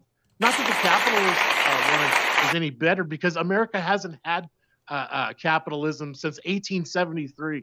But people don't know that because they don't go back and study all these things like I do. They don't study the history, and I've studied every aspect, man. I've studied, the stock market, the bond market, the charting, the reading the technicals, the mathematics. I mean, this takes a lot of my time, and I don't even get paid for it, dude. Mm-hmm. That's why I'm a freedom fighter, man, because you know what? At the end of the day, bro, I know what's going to hold value. Number one is your relationship with God and where this is going. Mm-hmm. Don't Don't put your trust in man and his systems of law because they're all corrupt. They're all corrupt, dude. They are all corrupt. And if that's the one message I can tell everybody tonight, God bless you. But if you think that technology and all this garbage is going to save you from something or protect you, you got it wrong, man. You don't want to get into a smart contract with anybody. That's like locking yourself in on a blockchain. They used to call the blockchain, that was the prisoners that worked in the South. They had the ankle bracelets around their ankles. Do you think that's a good thing? Is there any freedom in that? Right. I mean, they use these code words all the time, Mike. They change the wording all the time. Yeah, they spin the wording and they use it as a weapon against us. Just like SLV, the silver paper market. Oh, all of a sudden it comes out, and then they change their perspective overnight to save face of all the criminality that goes on in the precious metal market that's been going on for 50 years. What about all those people that invested in sound money and precious metals over those 50 years? How much of their purchasing power has been ripped off because they did the right thing? They weren't following the criminals running these criminal mafias all over the world. I mean, it's just sad, man. It really is. You're on fire tonight, buddy. Well, hey, I'm just tired, bro. And the whole diabetes thing really got to me, man. I know. I posted, guys, Lord Humongous is discussing about a video I posted where the Canadian government is now allowing, or they're extending people that want euthanasia or people that want assisted suicide or whatever, that the Canadian government is allowing people that have arthritis, and it's allowing people with arthritis and diabetes now. But they don't do they don't do anything for the people that are suffering from these metabolic conditions. Yeah, they don't find a cure for it, but they want to help you die from it. Help you die so you yeah, I know. Yeah, and they find a fast track vaccine for a phony virus that is like 99%, survivable. And they got everybody in their slave state wearing those mask mandates. Right. What kind of tyranny is that? Don't people like to breathe the fresh air? What happened to that? I saw this coming. I even saw it coming with the mask. Like the younger generation, these millennials, they're trying to make it all fashionable. So they come out with all these designer masks and think they look cool. You look like a dog with a muzzle on your face. Take it off. Where's the freedom at? Where, people need to start using their words, the right to say no, or the right to say, I do not comply. That's or right. I'm going to do everything against this Well, you bank. saw that big protest in England. The big protest in England, we were showing the footage of it. I don't know, at least 10, 20, 30,000 people there. And some of the media was spinning it as a pro-Trump protest. Well, you know what that rally's probably really about. It's for lockdowns. Well, it's about the lockdowns, but it's also probably about the increase and the loss of real estate over there. The UK is in one of those mega bubbles as well. Of course, the UK, London is. They have more. London has more food banks than they do McDonald's, Burger King, and Subway restaurants. Yeah, but they've had 10% real. If you want the real truth, 10% on the housing market starts since January. People are people in this country are defaulting left and right. No mortgages are going to get paid. No rents are getting paid. And this is all this is a factor because of the money printing that goes on at the private Federal Reserve, a private bank that is since 1913 is not even part of the U.S. federal government. It goes back to the Treasury should have been minting our coins, since not day printing. one. Yeah, they should have never allowed this monstrosity called the fiat Federal Reserve worthless garbage IOU nothing note to exist.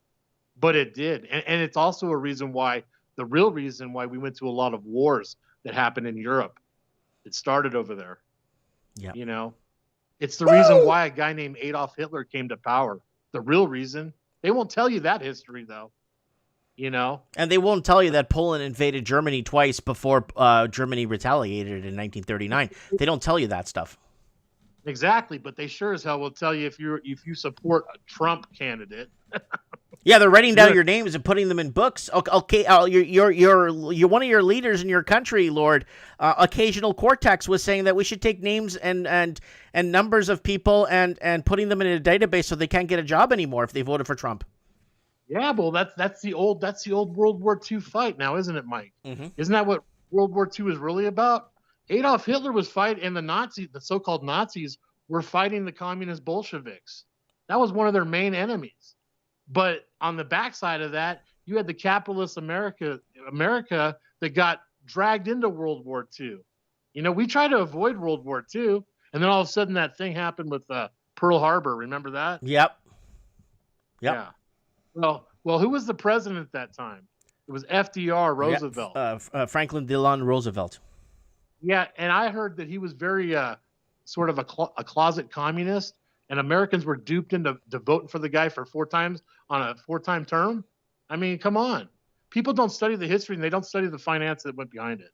And that's a reason why we're in a lot of the mess we're in today, because it's all greed driven, and these politicians get their power so-called through the money system, and they're the first ones for the handouts, you know. All right, Lord. So I'm gonna let you breathe there. Take a break. We're screwed, buddy. So I'm full kooking tonight, man. You're God bless talking you, about brother. all men. All right, just Lord. want I'm gonna let you go. Let you breathe. Take it easy, buddy. Take it easy. It's been 25 minutes. I don't want you to have any complications or anything tonight. And I am praying for Anna in Australia, just to let her know. I know Yeah. that they're going through something in Sydney right now. But God bless. Okay, I'll let you go. Thank you so much. Thank you, Lord Humongous. Thank you. All right, bye. Bye-bye. So, guys, that is Lord Humongous in the house, and he's in the green room right now. And we are back. And, yeah, I got him here on the show. He was messaging me there in the background. And, yeah, there's quite a bit going on. Let's get a first-time caller on the show. Let's get somebody that hasn't called in. Could somebody, Oh, Josh. Josh is happy to call in. Let's get Josh on the show.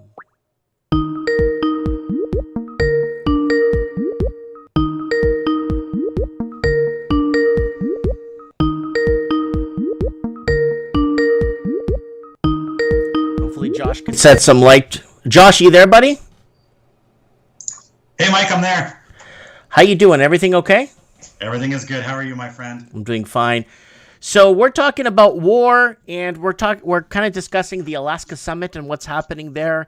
And I think we're headed towards war. I see Taiwan in check right now as we speak. If the world was a chessboard, where do you see things right now? Like, what do you see happening right now with all this disillusion that's happening? All I can say is what a time to be alive, my friend. I'm over here in Nanaimo. I'm a real estate agent, and I can tell you, if you want to talk about war and global politics, we can certainly talk about that too. But speaking on the real estate front and what I'm seeing over here, it is absolutely unprecedented. It's absolutely incredible. It's the economic takeover part of the war. It seems to be. It seems to be. I think, if anybody caught, I'm not sure if you discussed it already tonight, but the viral video that went out today of Joe Biden walking up the stairs to Air Force One and, almost wiped out 3 times. And that is an absolutely poignant picture of the state of the United States right now on the geopolitical stage. And I think if China was ever going to go for it, they're going to go for it now. Yeah, you hit him when they're at the weakest point, especially with Xi Jinping rallying the drum wars in his saber rattling in his meetings. Like, he's got a lot of the meetings, those governmental meetings where they have all these high elite people of the country that are there to support the Chinese Communist Party. They're all chanting war, and we're at the strongest point of our history, and then we you know what I'm saying, right? So this could be the weakest point America is in right now. Yeah, and there's a quote. I'm not sure what time in history it came from, but it's very popular in the Arab world, and the quote is, "A falling camel attracts many knives," and I would definitely say that is a great metaphor for the United States right now and the West in general. If we're ever going to be moved into second place globally in all forms, from economics to military might to geopolitics to resources, it's going to happen right now. Okay, let me go over to an article here. China demands to be in charge of global vaccine passport system. Now, let's say there is an economic war. There's an economic war. Now, let's say we go into hot war. Let's say China takes the top. Let's say they reign king. And then they start with their 5G and all this stuff they're rolling out to govern the world like the US supposedly or so-called does. What if China starts running all this stuff off of this 5G network, all these systems they have, and starting to control pretty much the world? I think, to be honest, at this stage of the game, anything is possible, and absolutely nothing would shock me. I've been a long-time listener of you, been a long-time listener of David Icke, and while I don't necessarily agree with all of his views, he certainly has been proven right more in the last year than anybody I know. It's absolutely incredible with all of these links and all these chains connecting and everything kind of falling into place for the global powers that be. I don't personally call them the elite. I think, money worshipping pedophiles and psychopaths aren't really that elite. But they certainly are, as David Icke says, like the cult, these shadowy players all around the world. Do you know what Henry Ford called them? No. Internationalists. Yeah, that's good. Yeah. I mean, Henry Ford used to call them internationalists. And yeah. And that's what I'm afraid of. I'm afraid of if China takes the reins, we're screwed. Yeah, and the West has never been weaker, never been more decadent. I mean, if you caught the Grammy Awards the other night, I mean, it's all-time. What's that? An all-time low for viewership. I'm sure Grammy the Oscars Awards? will be the same. All these award shows are nothing but virtue signaling and degeneracy now. And China and Russia and their allies are certainly just watching really this sort of rapidly collapsing remainder of the West, which is sort of where we are now. Well, I'm concerned. The concern's been growing in me quite a bit. I don't know if you've been noticing in my videos as I'm trying to put a spin on it in a way where not everyone will agree with what I'm saying, but everyone could kind of take a step back and say, hey, maybe we're taking a different look at things. I don't know, man. It started with the housing 10 years ago on my channel. Then it started spinning into my food is more money than my rent. And then it started going towards these. And then look at where we are today, Josh. Yeah. You can't go to America because you can't, but you could go to Shanghai and fly there and you'll be okay. But you can't go to America. No, absolutely. It's, and here we are, what is it?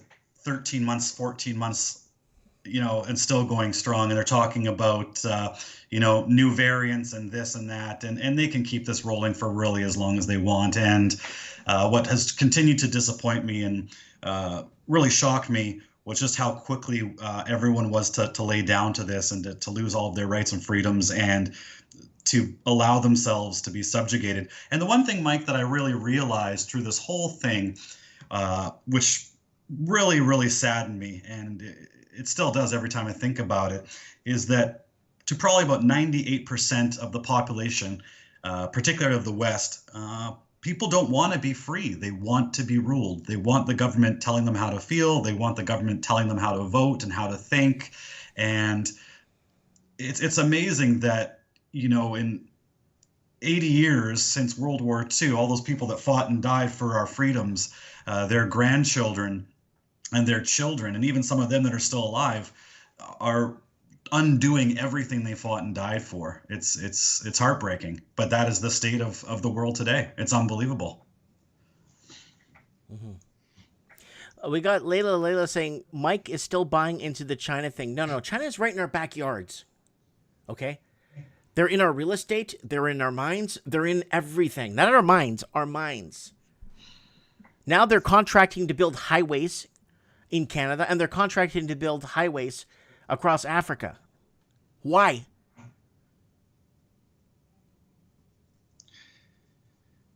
Yeah, I mean, I'm not as boned up on the geopolitical things with regards to China as I used to be. I've just been super busy with work over the last 6 months or so. But yeah, it's what I'm actually seeing over here on the island isn't as much the Chinese buyers coming in. They came in force, 2, 3, 4 years ago, and literally picked up everything. And again, most of these houses, even the houses just like on my street, there's many of them owned by Chinese, and they are for the most part empty. Yep. Oh no, we know that. Thank you for bringing it up, because this is good that we got someone on the ground that could tell us that, because we have so many empty homes littered across Canada. Now, what do you think, Josh? I know if you watch my channel, but what do you think of my vision of Amerifornia? Am I delusional, or is America going to allow this to happen to their own country with Amerifornia? I never thought it would be possible. I thought with with the good old boys in the South, with the militias, with a population that for the most part is freedom loving and able to defend themselves and defend their homes and defend their counties and their states, they wouldn't allow it per se.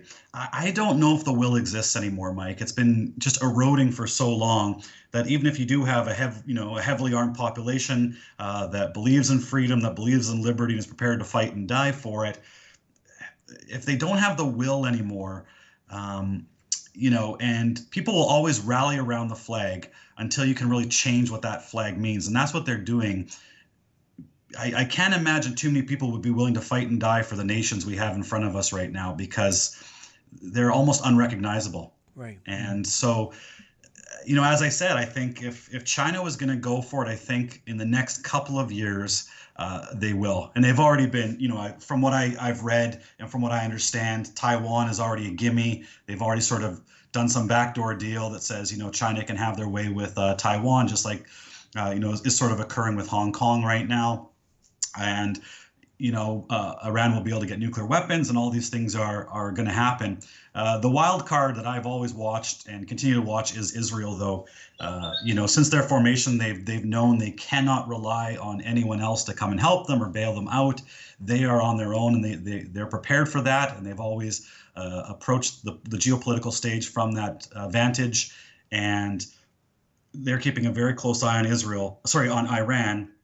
And if, under Biden, the Democrats, Biden is just a puppet, but under those people that are calling the shots and making Biden essentially just their mouthpiece, if they allow Iran to really have a lot of leniency where this is, concerned, I really do think Israel will do a preemptive nuclear strike on Iran. That would not shock me at all, or an EMP. And then I think it could kick off over there. I hope you're wrong. I hope you're wrong, because that's big, and that will kick off. I keep focused more on the those islands of war there that China's been expanding and stealing sand from Mozambique and bringing it over to build islands and stuff. I've been kind of focused on that too.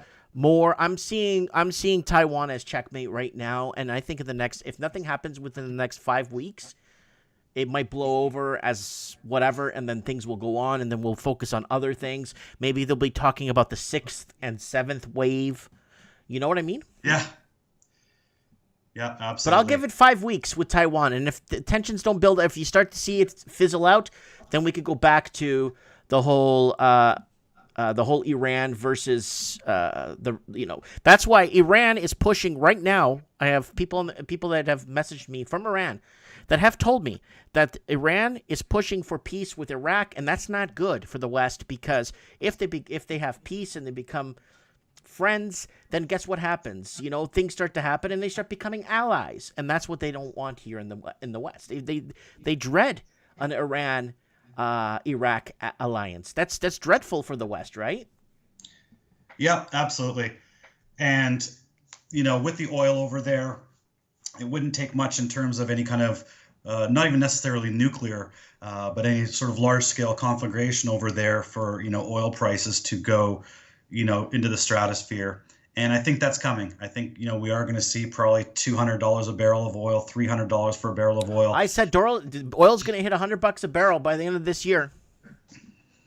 Oh, absolutely. I'm not say that because I invested in oil. Well, I'm putting my money where my mouth is. Yeah, you know what I mean. Yeah, absolutely. And last year Warren Buffett was buying, I don't know the total amount, but I think it was into the billions of Suncor. So he's certainly taken that trade with you. Yep. Yeah, yeah. Lord Humongous agrees, says oil isn't going anywhere but up. Yeah, and there's somehow this dream that we'll all just flip to electric and all will be well. There's absolutely no infrastructure to support that. The entire grid would collapse if they tried to do that. So I do think, people think oil is going to collapse and potentially become worthless or almost worthless because no one will be using it because all of a sudden everyone's going to flip to electric. I think that's going to be a lot slower than people think in terms of rolling that out and building out the infrastructure. Try 4 or 5 decades. Yeah, and ultimately, that's all about control. If people have, obviously gasoline-powered internal combustion vehicles, they have a lot more freedom because they can store fuel and they can run off the grid. However, if you turn off the electricity, you've got everybody. They can't even move. Woo! And it wouldn't surprise me if all these electric vehicles would have kill switches in them and they can just hit a button and shut them all down. Right. All right, Josh, the man with a plan. Come on, Commonwealth for Common Folks on Wednesday if you're not working late on Wednesdays, and come in and give us a kind of like maybe a breakdown of what's happening in the real estate market in your neck of the woods. Sure, I'd be happy to. All right, Josh. You take care. You have a good night, and thanks for taking the time to call us. Thanks, Mike. Bye. Bye. All right. Yeah, homes are being bought up, most of them primarily being left empty. And that's it. That's what's going to be happening. Amerifornia will be coming. Oh, yeah. All right, who else could we call here? Who else could we give a call to? Let me go to my people trying to get on the show. Hopefully my yawning isn't contagious. Who's out there?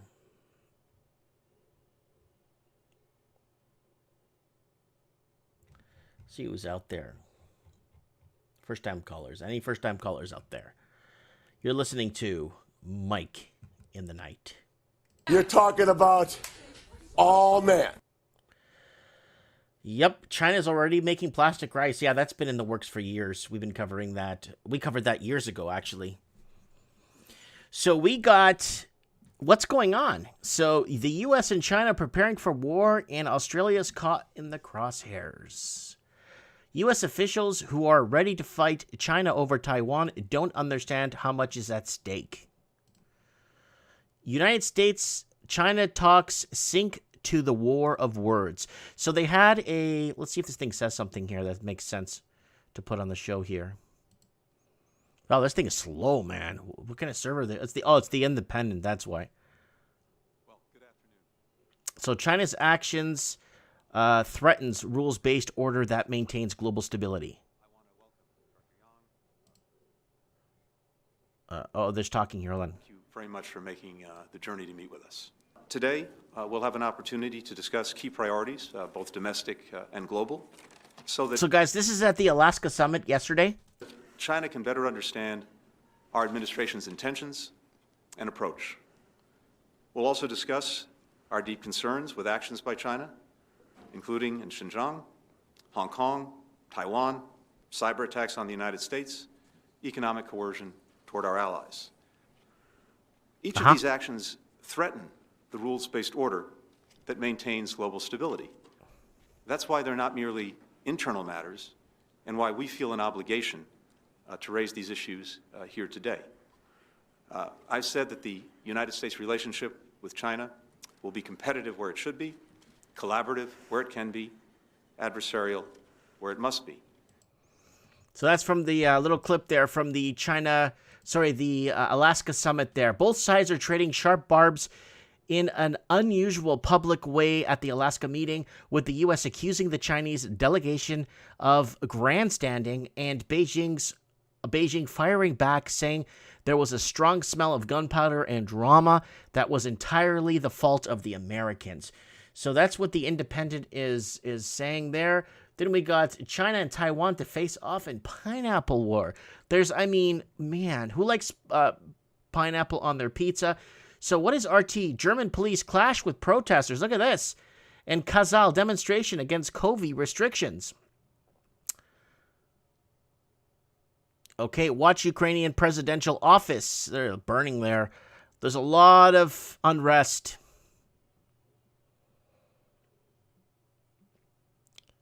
Oh, Toronto Eaton Centre. That's in Canada. Viva la lockdown revolution. Growing a rebellion against draconian COVID restrictions by easygoing Canadians shows the world the way. Easygoing Canadians showing the world the way.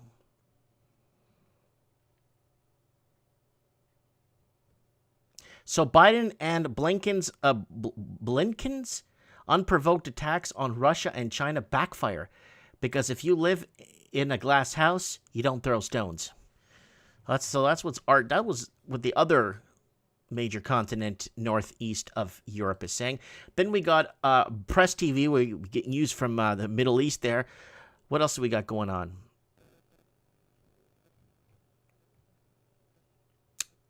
Just looking here. There's all kinds of stuff here happening on these websites.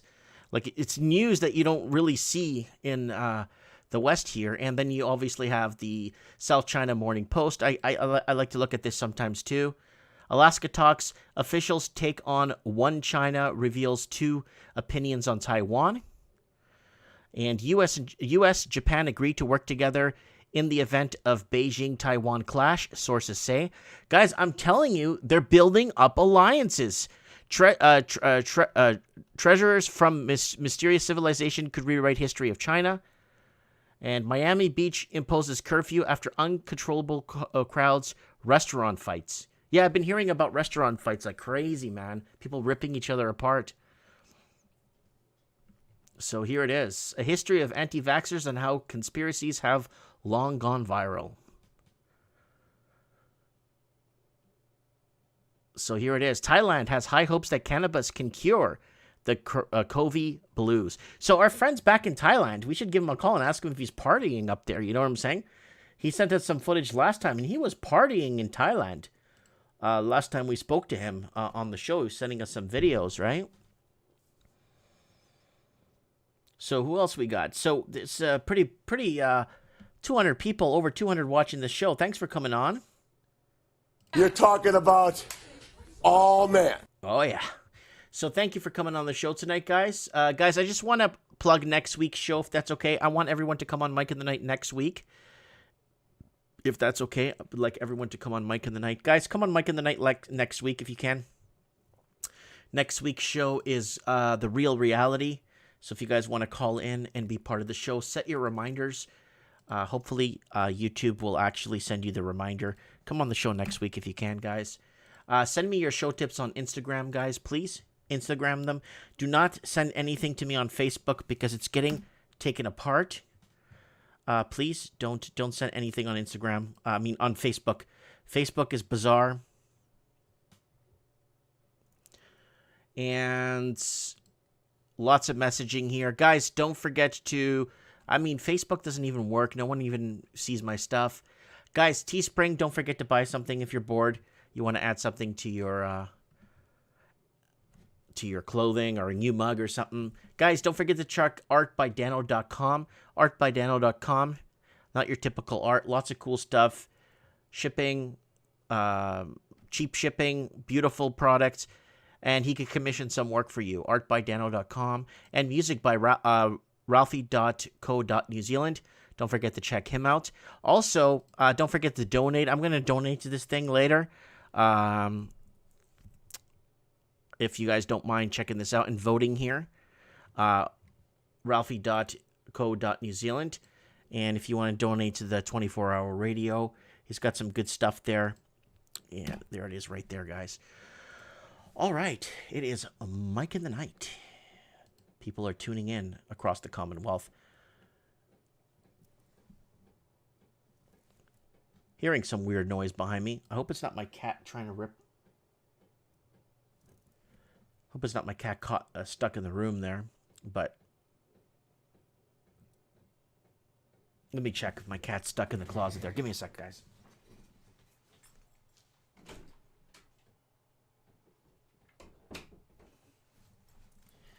No, she wasn't stuck in the closet. I'm sorry about that, guys. I just hearing some noise from my closet. All right, guys, let's get another caller on. What is happening? What is happening? What is happening? Open discussion here tonight on Mike in the Night. Oh, Raven tried calling me. Let me see if he picks up now.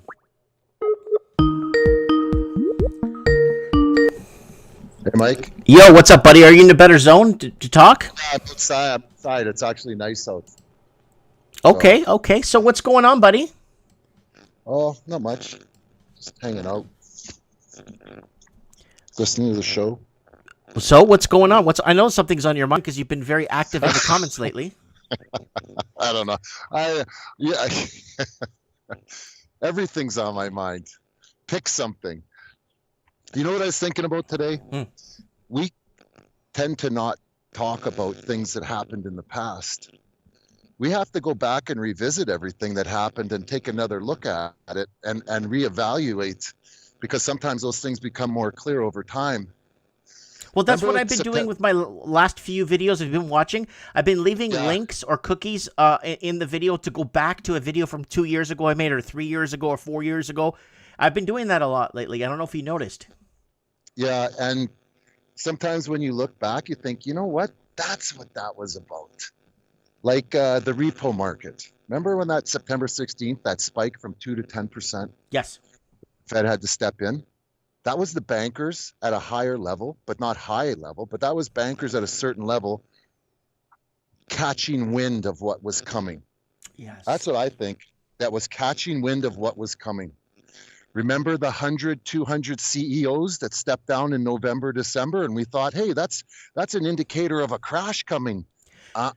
Remember housing was starting to, remember housing in Sydney, Auckland, Vancouver, Toronto, Seattle was seeing a correction in 2019? Yeah. And layoffs were at all record highs in 2019, just before COVID? Yeah.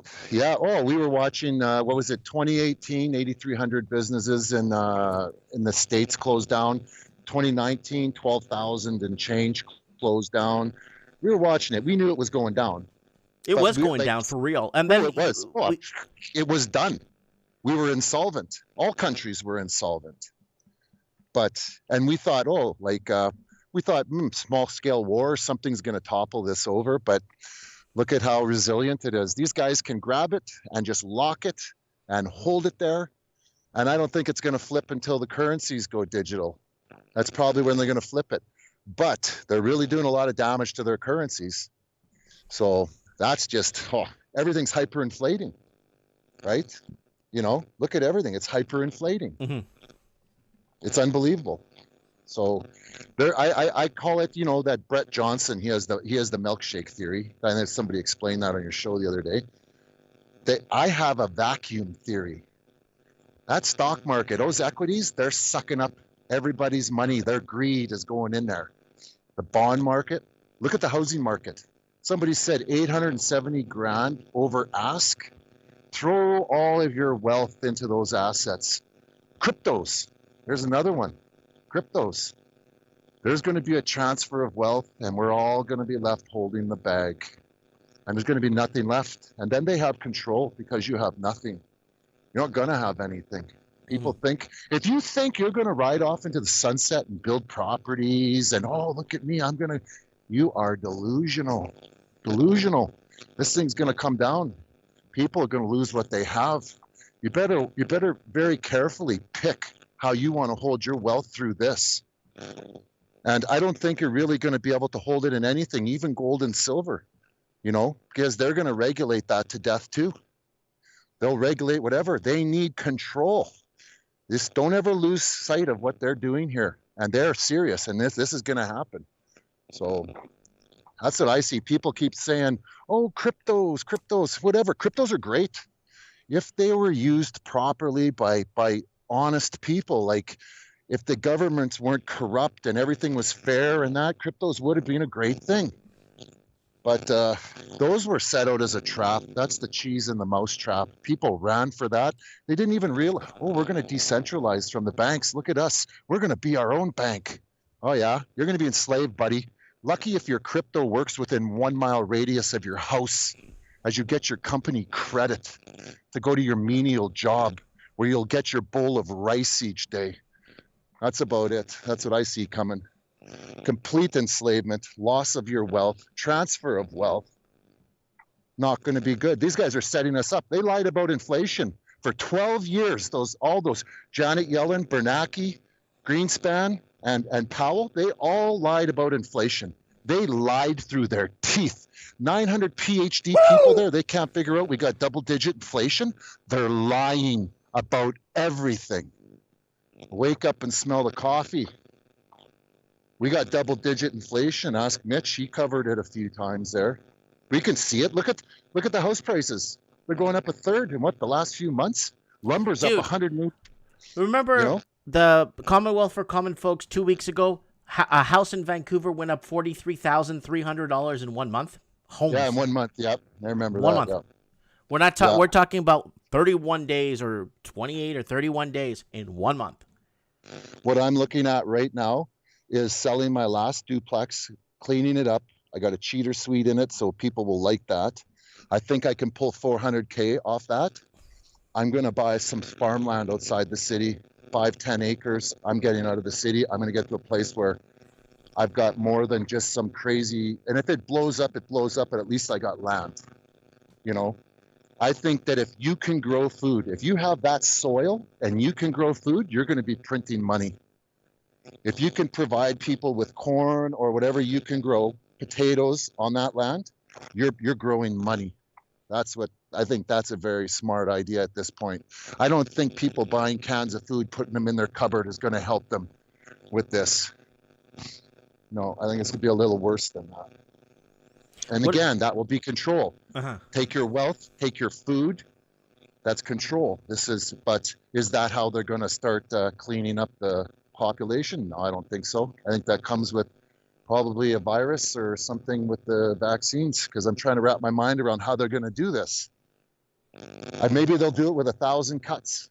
Maybe it'll be food. Maybe it'll be starvation. Maybe it'll be whatever. I don't know, but definitely coming. So anyway, I'm just listening. I'm listening. And the meeting right now as we speak this weekend, there's this big Alaskan summit, and we've been talking about it on the show, the build up towards it, and there's a lot of stuff happening, and it looks like there's a lot of saber rattling. I don't know if anything's going to come from it, but right now they're discussing Taiwan. Taiwan's on the table, and a sovereign independent country with its own currency, its own thing. I've been to Taiwan. I know. I've been there. And do you see Taiwan in checkmate right now? You know what? Every time I go to work, we're like when I'm on two tracks, when it's double track and trains are passing us. Like today, I took pictures. 10,000 foot double stacked intermodal from China. Next train, 10,000 foot 14,000 foot double stacked intermodal from China. China, one after another. And I just say to the conductor, I said, "You want to know who's running this planet? Take a look over to the other track there. See those Maersk containers and those Ocean Network Express containers? These guys are running the show. They run this place. We don't run this place anymore. We're taking everything. These guys are feeding us. 70% consumer-based economy in the United States. What was that article the other day? 27% of that is now stimmy checks. Game over, man. Take the time. How long is it going to be? It's China's show. But with Taiwan, saber rattling, I think it's all... smoke and mirrors? No, not really. You know what? China's going to expand. It's their shot. It's their turn. And the people who decided that are not Chinese, and they're not committed to any country. They're not like proud to be in this country. No, these people will go for any country, but they're just moving their central banks around. That central bank's going to take it now. It's just the way it is. They play each country on each country. Oh, let China run the COVID agenda in China. They're communist. We can really beat the shit out of the people, scare the West into submission by the time it hits our shores, right? Try releasing COVID in Denver, and try telling Lord you're going to weld him in his apartment, and yeah, he's going to pull out his 45. No, I'm gonna weld this to you. I know what you mean. I know. We're gonna get a woo here. It's China's turn, man. I think everyone sees that. It's China's turn. So, but don't think there's going to be wars. If they have a war, it's only for the alibi of bringing the economy down. It's not because anyone wants to have a war. Let's say we're the rich elite banking families, okay, that have been running the shows for years. Do you want, with all your money, your trillions, do you want to start trouble and start launching nukes and stuff like that?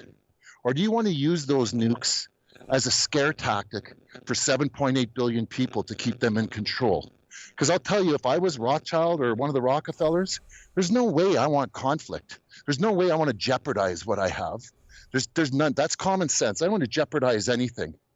But we have to operate in a fashion that keeps 7.8 billion people in fear so we can control them. This is a very complex, big game. And I think they use multiple layers of misdirection, multiple layers of smoke and mirrors, right down to false flags and all kinds of stuff. And so when people say, oh, the Russians are coming, or, South China Sea or whatever, I think that's all just fear tactics. It never transpires. And these guys are all on the same page. They probably came all on the same page in the last 20 years. That's what I'd say. Maybe less than that, but they are on the same page. This is the way it's going to be. They don't want to fight of nuclear wars. They don't want that. They know we're killing the planet. They know we're adding too many people. They know it's got to be, this should have been bled off years ago, but it wasn't. Now they're going to deal with it.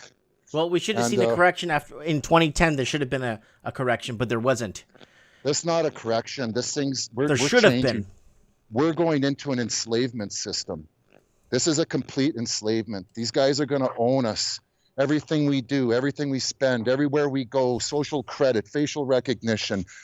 The whole thing is going to be control, where they're going to play in their ivory towers, and they're going to keep 500 to a billion of us to run everything. And the rest of the people are gone, and they're going to hopefully get this planet to carry on for another couple hundred years until they can figure out either how to get off of it or how to fix some of the problems that we're facing today. But adding 80 million people a year is not going to work, right? We're running out of all this stuff. They know that. They need an adjustment. They need a person adjustment. Too many people using too much stuff. We're 20 tons of carbon footprint per person in the West, right? Shorten lifespan. You can shorten a lifespan 5 years. You took 100 tons of carbon out of the atmosphere. They're not just looking at getting rid of people. They're looking at shortening your time here. Mm-hmm. So, continue. I'm walking around in a strange town here. Okay. I don't know. That's what I think. I think that there's a lot of wasted distractions out there.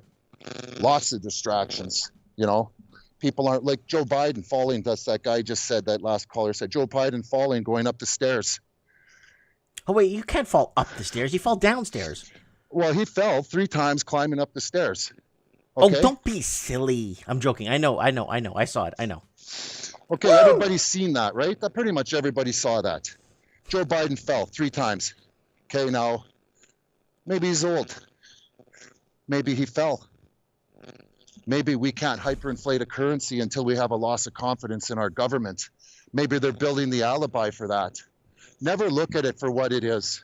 These people are masters of deception, masters of keeping you, I look at that and I think, did you do that on purpose? I don't know. Is he even the real Joe Biden?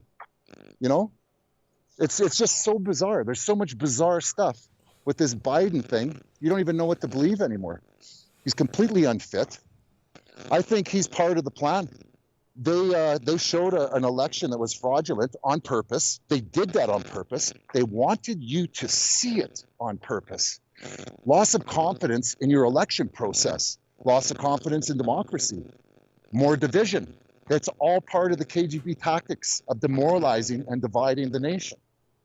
The whole thing is a psychological warfare on every aspect of this.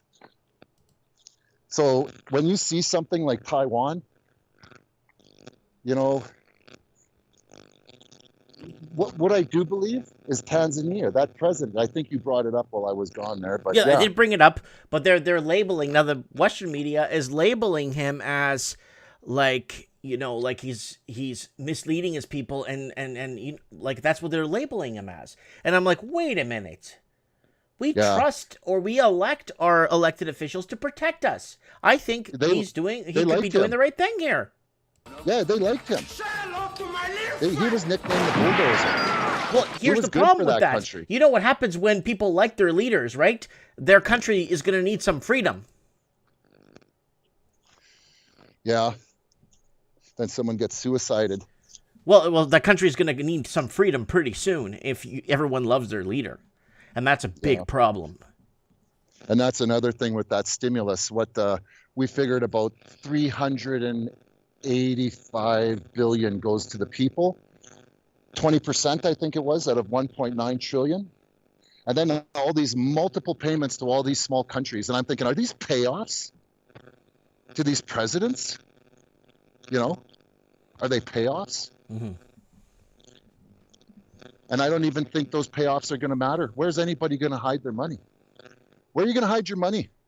I'm talking to guys today at work saying, you guys are getting a pension out here in the next little while. Have fun with your pension when you're paying 180% increase on lumber. Your pension is an ice cube on a hot day outside right now. That's not going to stop. Powell's going to let the 10-year, he's going to let the inflation run hot. The 10-year hit 1.75 yesterday. That's a bellwether. Got to raise those rates. Can't do it. He says, oh, we're going to let inflation run hot. Oh, like you had another choice? Yeah. You know? Oh, how do you feel about Joe Biden is going to be flying in? They're looking at, we got the article here, that if you're living in Canada, congratulations. Because it looks like, where was it? Did I lose it? Oh no, did I lose it? I hope I didn't lose this. Hold on. There was an article here that Joe Biden wants to start flying in people into Canada from the Mexican border. Yeah, that's actually a mess. Like the real, like the fake mainstream news that's actually covering it here. Here we go. It's like they sabotaged their country. Biden admin considers flying immigrants to processing facilities at Canadian border. Okay, did they mean that they want to consider flying immigrants to processing facilities at the Canadian border so they could go into America, but from the Canada side? Like, what does that mean? On Friday morning, immigration services were once again overwhelmed at the Texas border at the queue for processing extends now to the thousands. So there's a lineup about 3.5 miles long of people to be processed in Texas. So I guess they want to bring them over to Canada so they get processed and they enter through the north. Yeah, our downtown Winnipeg, the Forks, used to be a railway yard, and that used to be an immigration processing center back in the 1800s. There's a lot of history on that. A lot of first Canadians came to Canada through Winnipeg, through that processing center. Mm-hmm. And then from there spread out to the prairies to work the fields and that, to be farmers, and were sold land by the Canadian Pacific and stuff like that. But yeah, it's you know what? I think it's all sabotage. Sabotage. Isn't that a song by what are those guys? Sabotage. I forgot their name. Sabotage. You know who sings Sabotage? Come on, help me out here. They sing Intergalactic. Beastie Boys. Beastie, I don't listen to them. You know what's a good song is Long Live the Billionaire. Sam Martin, I think it is. Long Live the Billionaire. That's a great song. Yeah, that's a really good one if anyone is into music there. Anyway. All right, Raven, I'm going to let you go. I'll let you gather some thoughts there. I know you're in some weird town walking around aimlessly, so... I am. There's a Home Hardware, there's a Greasy Spoon, there's a Legion, and a Co-op. That's not much here, man. Like, these people don't even know. Like, anything they know is they're hearing from CNN or whatever news they watch. You say something to somebody, you're like... they look at you like, what are you crazy? You know, you can't. What are you? You're one of those city slickers. You come from the big town of Saskatoon. I said, no, I come from Winnipeg. Oh, Winnipeg. Oh, that's not a. Yeah. You should have told him I'm from Manhattan. No. You're talking about what? These people will be okay out here because they'll band together. They have crops. They know how to live. Yeah, they know. Like they'll band together. These people all know each other. There's maybe 400 people, 500 live in this town. They have cattle. They have all kinds of animals. They can survive here. So, yeah. Anyways. All right. I'll let you get Raven. Supreme God on there. bless you. Yeah. Call Supreme. I'll see what he's up to. Bye. It's a reason. Bye. That Raven man. the man. And Raven is? You're talking about all man. Yeah. All right. Let's see if Supreme could come on. If he's got some good connection tonight. We'll get Supremo. Next week, I want to see if I could get... I want Stephanie to come on Wednesday's show for Commonwealth for Common Folks, because she's saying the Chinese are buying up Florida right now as we speak and buying up land like crazy, and that's what's happening in Vancouver.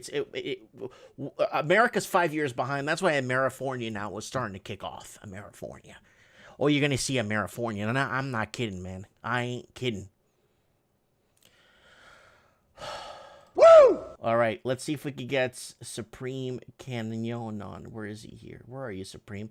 I didn't have him on too long ago. He should be up the top here. Where are you, Supremo Cannon? Supreme, are you there? I don't know why he's not coming up. He always comes up like, oh, there he is. Let's get him on the show. Let's see if he's got some internet where he's at. And give us a little rundown on what's going on. Yo, Supremo, what's up, buddy? Michael, what's up? Nada. Just chilling out here. I see you in the comments there for a while. And, all right, before we kick off, let's go over a few headlines here that are... First question I need to ask you is the one I asked. Guys, there's a poll on the channel tonight. If you guys want to vote live, we are tallying the votes tonight. CRISPR, oops, this page is not available. Well, my page is not available, guys. How am I streaming live? Down fit. All right, let's see if my channel's still up. Yeah, it's still up. Okay, let's go over to community. All right. So I asked the people in the comments, CRISPR used to build dual-core computers inside human cells. Would you, Supreme, get this done to yourself? I don't know why I would. That's the best answer. So right now, 93% of the people voted live right now. They said no. Hell no. Yeah. So I'm going to give you guys a link to that to vote. Sell that to me. Okay, let's go to some headlines here. So there's the protest that's happening in England that they're dubbing. Some institutions, I guess, were forced to dub this as a pro-Trump protest, but some other ones were saying that it was a lockdown protest. So there's a lot of mixed signals coming out of London. I did see a couple saying, yes, this is a pro-Trump protest, and others are saying that it is a lockdown protest. What do you think it is, Supreme? Oh, it's a lockdown protest. I mean, the only reason they'll call it pro-Trump is because there isn't anybody else interesting to talk about. Like, have you seen what's happened to CNN's viewership since Trump left? It's absolutely crashed. Are they going to put cooking shows on again? Oh, they may have to do that. Yeah, cooking new recipes for fake meat and cricket burgers, things like that, probably. Podliving.com. Yeah, no, they're not going to be able to sell any of their nonsense unless they make it anti-Trump. Yeah, because that's what they've been doing in New Zealand. Even when we had Ralphie on like 2 weeks ago or 3 weeks ago, they had a lockdown protest and they were spinning it as a pro-Trump protest in New Zealand. Oh, no doubt. Yeah, no, he's the new boogeyman. He's the new Emmanuel Goldstein. Any of you who are familiar with 1984, no, they'll be having 2-minute hates over Trump as long as he's alive now. Which I don't think bothers him very much and frankly amuses me to no end. No, they literally have nothing interesting to talk about, so it's going to be Trump all the way now. Hey, are you ready for this? Look what the New York Post is posting. New York Post is posting, Italy opens manslaughter case after teacher dies hours after getting the AstraZeneca vaccine. Yes. That's bizarre that the New York Post would post that. Well, the New York Post, I think, is a little less libby than the Jeff Bezos blog. Or no, excuse me, that's the Washington Post. Mhm. Yeah, no, they're not the same as the New York Times. They're a little more forthcoming, a little more tabloidy too, I think. So yeah, no, there a few countries have suspended vaccinations apparently because of the bug, and apparently the EU has said they're not going to require a vaccination passport. And that's probably part of it. I mean, the thing is yeah, they control things and the rest of it, but remember, it's all supposed to be behind the scenes. And the reason it's supposed to be behind the scenes is so that people don't figure out who they are and kill them. Woo! Okay, that's literally why it's all done behind the scenes, right? Okay. But public support for this stuff, the propaganda machine is there to drum support because they need it. Okay. Right, or at least the perception of it. It's like elections. Okay, you could say they select the leaders. They still need at least the perception that elections are legitimate. They need it. They have to have some kind of public support. So let's move over to the next one. The New York Times is posting, Walmart becomes the largest U.S. vaccine provider to join a push for digital vaccination credentials. Now, they're showing what it looks like, and it shows you where you got your shot and your serial number and a barcode. And I mean, it's a common pass that they're creating. I mean, are they going to set it up in a way where, hey, you want to shop in our place, you got to follow this requirement? I mean, could they do that? I mean, I know they may be able to do it to their employees and force them, but could they do it to people shopping there? Well, I see it going the same way as Gillette when they went woke. You know, I mean, they might think they're big enough to try something like this and not alienate literally millions of shoppers. But I think they're pretty stupid for championing it. The thing is, they have to sell it. You know, some people will buy anything. Some people will believe that COVID really was the Andromeda strain and that this vaccine is absolutely the solution, even though you still have to wear a mask and practice social distancing and all this other nonsense. Okay. Yeah, they can push for whatever they want, but I still think it's a trial balloon. Either these guys have someone in their marketing department who's gone full woke and is going to crash their business by half. This happens to every corporation that goes full woke, or they genuinely, their marketing is. I mean, in the end, they're doing it to make money. They want to be your exclusive vaccine supplier. That's what they want. So we got K-Sun official saying, wow, that's crazy. What are your views on the Second Amendment for Americans? He's probably thinking, because I'm being sarcastic in a way where I was saying the New York Post is posting that. Wow. Like, I was shocked that the mainstream media would actually post actually something. So he's probably looking at that and saying, what's he talking about? They should be able to. Of course, I believe in freedom of speech, the freedom of rights, the freedom of assembly, the freedom are God-given rights, and the Second Amendment, the right to bear arms. Yeah, I mean, Mao took the guns, Hitler took the guns, and look, they're doing gun sweeps in Australia, they're doing gun sweeps in New Zealand, and look what's happened. Tyranny, governments are taking over. Oh, absolutely. I totally believe in guns. Well, I do too.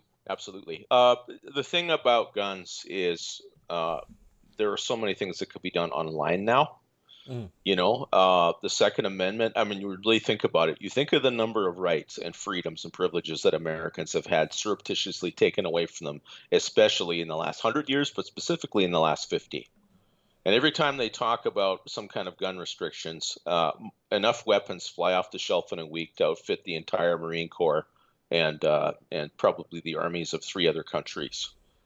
You know, so I'm inclined to think that the people talking about this actually own shares in Remington, Ruger, Browning, and and Armalite. To be honest with you, no. The thing is the whole thing about the Second Amendment is the day that they decide to ban the Second Amendment, that's the signal to get rid of them.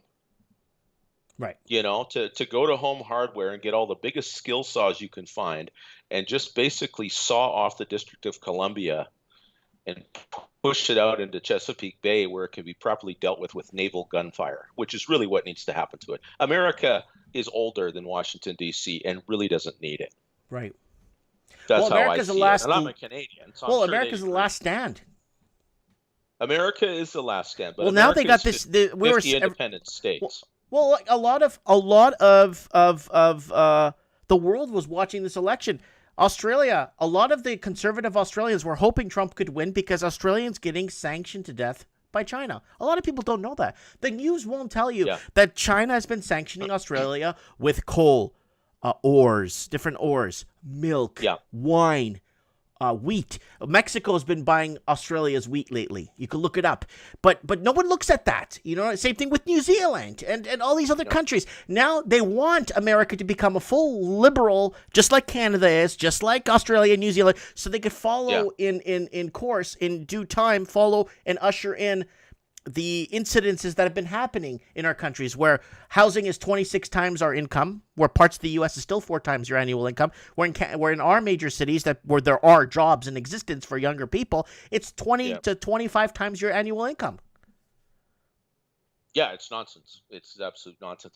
I read a take on that today. I saw a Steve Saretsky video early this morning, and I was also reading some of the comments. And they made a good point. The reason that a lot of big money is going into real estate is because it has better returns than bonds. Right.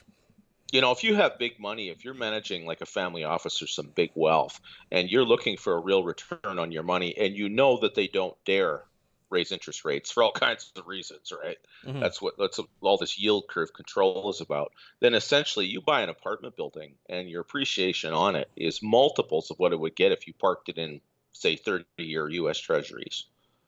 And ostensibly a safer return because, of course, those interest rates have to be kept low because of the level of debt that everyone has, so they don't implode the world economy. And at least if you do have a crash in property values, well, you still own a nice apartment building. So that makes sense. So we're not just exporting debt, we're also exporting our real estate. And the reason we're doing it is because we had Steve Saretsky on skyrocket. You had him on a while ago. Yeah. We had him on 5 months ago, Steve Saretsky, and he told me that Canadians are just exporting homes to China. And this is something we've been covering, obviously, on trends in the housing market for the last 7 years, right? And it's been that long, believe it or not, but it's been a while we've been talking about this. And it's been... time was flown, yeah. Oh, yeah, we're in 2021, dude. Yep, I know. It's just flying by. It's unreal. Yeah, the thing is that there are people always looking for an angle and looking for a way to get a return on their money, and that's part of it. You can see the logic to it. At the same time, for people on the ground, especially millennials and younger, this is horrible. This is their future being hijacked. Do you see Amerifornia happening, or do you think I'm completely delusional? Well, I think Amerifornia is everywhere already. I mean, look how corrupt everyone is, really. You know, I mean, even our royalty has the morality of a trailer park. No one's setting any kind of an example anymore. It's just horrible. it's just such the collapse has happened. Everything we're seeing right now in our society, there's this financial collapse, this economic collapse, the rest of it, the collapse in overall morale, is because of the collapse in morality. That's the thing that was really engineered all this time. You know, the financial aspect of it is definitely part of it, but like we have healthcare collapse. Healthcare, yeah. There's no social cohesion. You know, the lights are on, the shelves are stocked. There's gas in the pumps. You know, there's highways and street lights everywhere, but civilization is just dead. It's like those Christmas trees. They used to inject, formaldehyde into them, so they looked, they looked fresh, but they were stone dead, right? That was a thing for a while. All right, let's move on. Royal Caribbean is requiring passengers to be vaccinated before sailing this summer. This is going to backfire real quick on them, in my opinion. Yes, it is. Yeah, there's lots of people that are just going to decide, okay, well, I'll go Holland America then. Well, I don't see a lot of Karens having the budget to go on a cruise anyway. No, well, yeah, no, most of the paper-pushing jobs, most of the affirmative action stuff and the really redundant stuff now that it's being done mostly from home, realistically, a lot of those jobs are not coming back. And it's not necessarily a bad thing. We knew something was going to happen. We knew something was going to happen. We knew that before 2020. It's going to be painful for a while, but we need to have a cleansing. Mexico. And when I say cleansing, I don't mean mass death and crap like that. No, God, no. Nobody wants that. We don't want civil war. We don't want that crap. You know, you got to psych yourself up for the worst case scenario, but just pray daily that it doesn't happen. Right? We need things to be reorganized. I'm not saying I don't want to go back to the 1950s either, but I really don't want to go back to the 1850s. No. So, no. you know, so somewhere in that range is where we're going. Okay, right? Next headline. Ford to move production of new vehicle out of Ohio to Mexico. Mexico. Yeah, you bet. Just like that. Just like that. They were going to build a new plant, and now that Biden's in there, it's moving to Mexico. Well, they know what's happening. Hasta la vista. They're talking about raising minimum wages. They're talking about this, that, and the other thing. And it's like, okay, well, if you're going to open the border and let all these migrants in, well, then we might as well just go to Mexico, where we were going to go in the first place. Mm-hmm. If the borders are going to turn into a sieve again, then we don't need to be here. Okay, here it is. Yeah. Next article. Ready for this one? It's time for Africa to rein in Tanzania's anti-vaxxer president. Of course, it's time. Yeah, it's time. Every time they wanna get the narrative back on some kind of track, that's what they say. It's time to do this, or it's time to stop talking about that, or it's time to have the conversation about this, that, or the other thing. It's just a Karen of either gender trying to steer the narrative. You know what my favorite is, Supreme? They don't need the vaccine there. You know what my favorite is? A majority of Canadians believe in lockdowns. A majority of Americans believe that they don't need guns anymore. A majority of I hate those a majority. Who do they talk to? Yeah, well, if you look at the CBC building, technically yes, everyone in the building is Canadian, and you can be sure the majority of them support lockdowns, and you can be reasonably sure that everybody in the New York Times building is an American. So if the majority of the people in that building want gun control, then you're not really lying to say a majority of Americans. You're just not specifying that they all happen to be in one building in a big city, because these people don't do research. They don't even have foreign bureaus anymore. It's nonsense. They're just lying. They just pull stuff out of the air. Tanya today is saying, I work in Oshawa, Ontario, Canada. Semiconductor short. This is huge.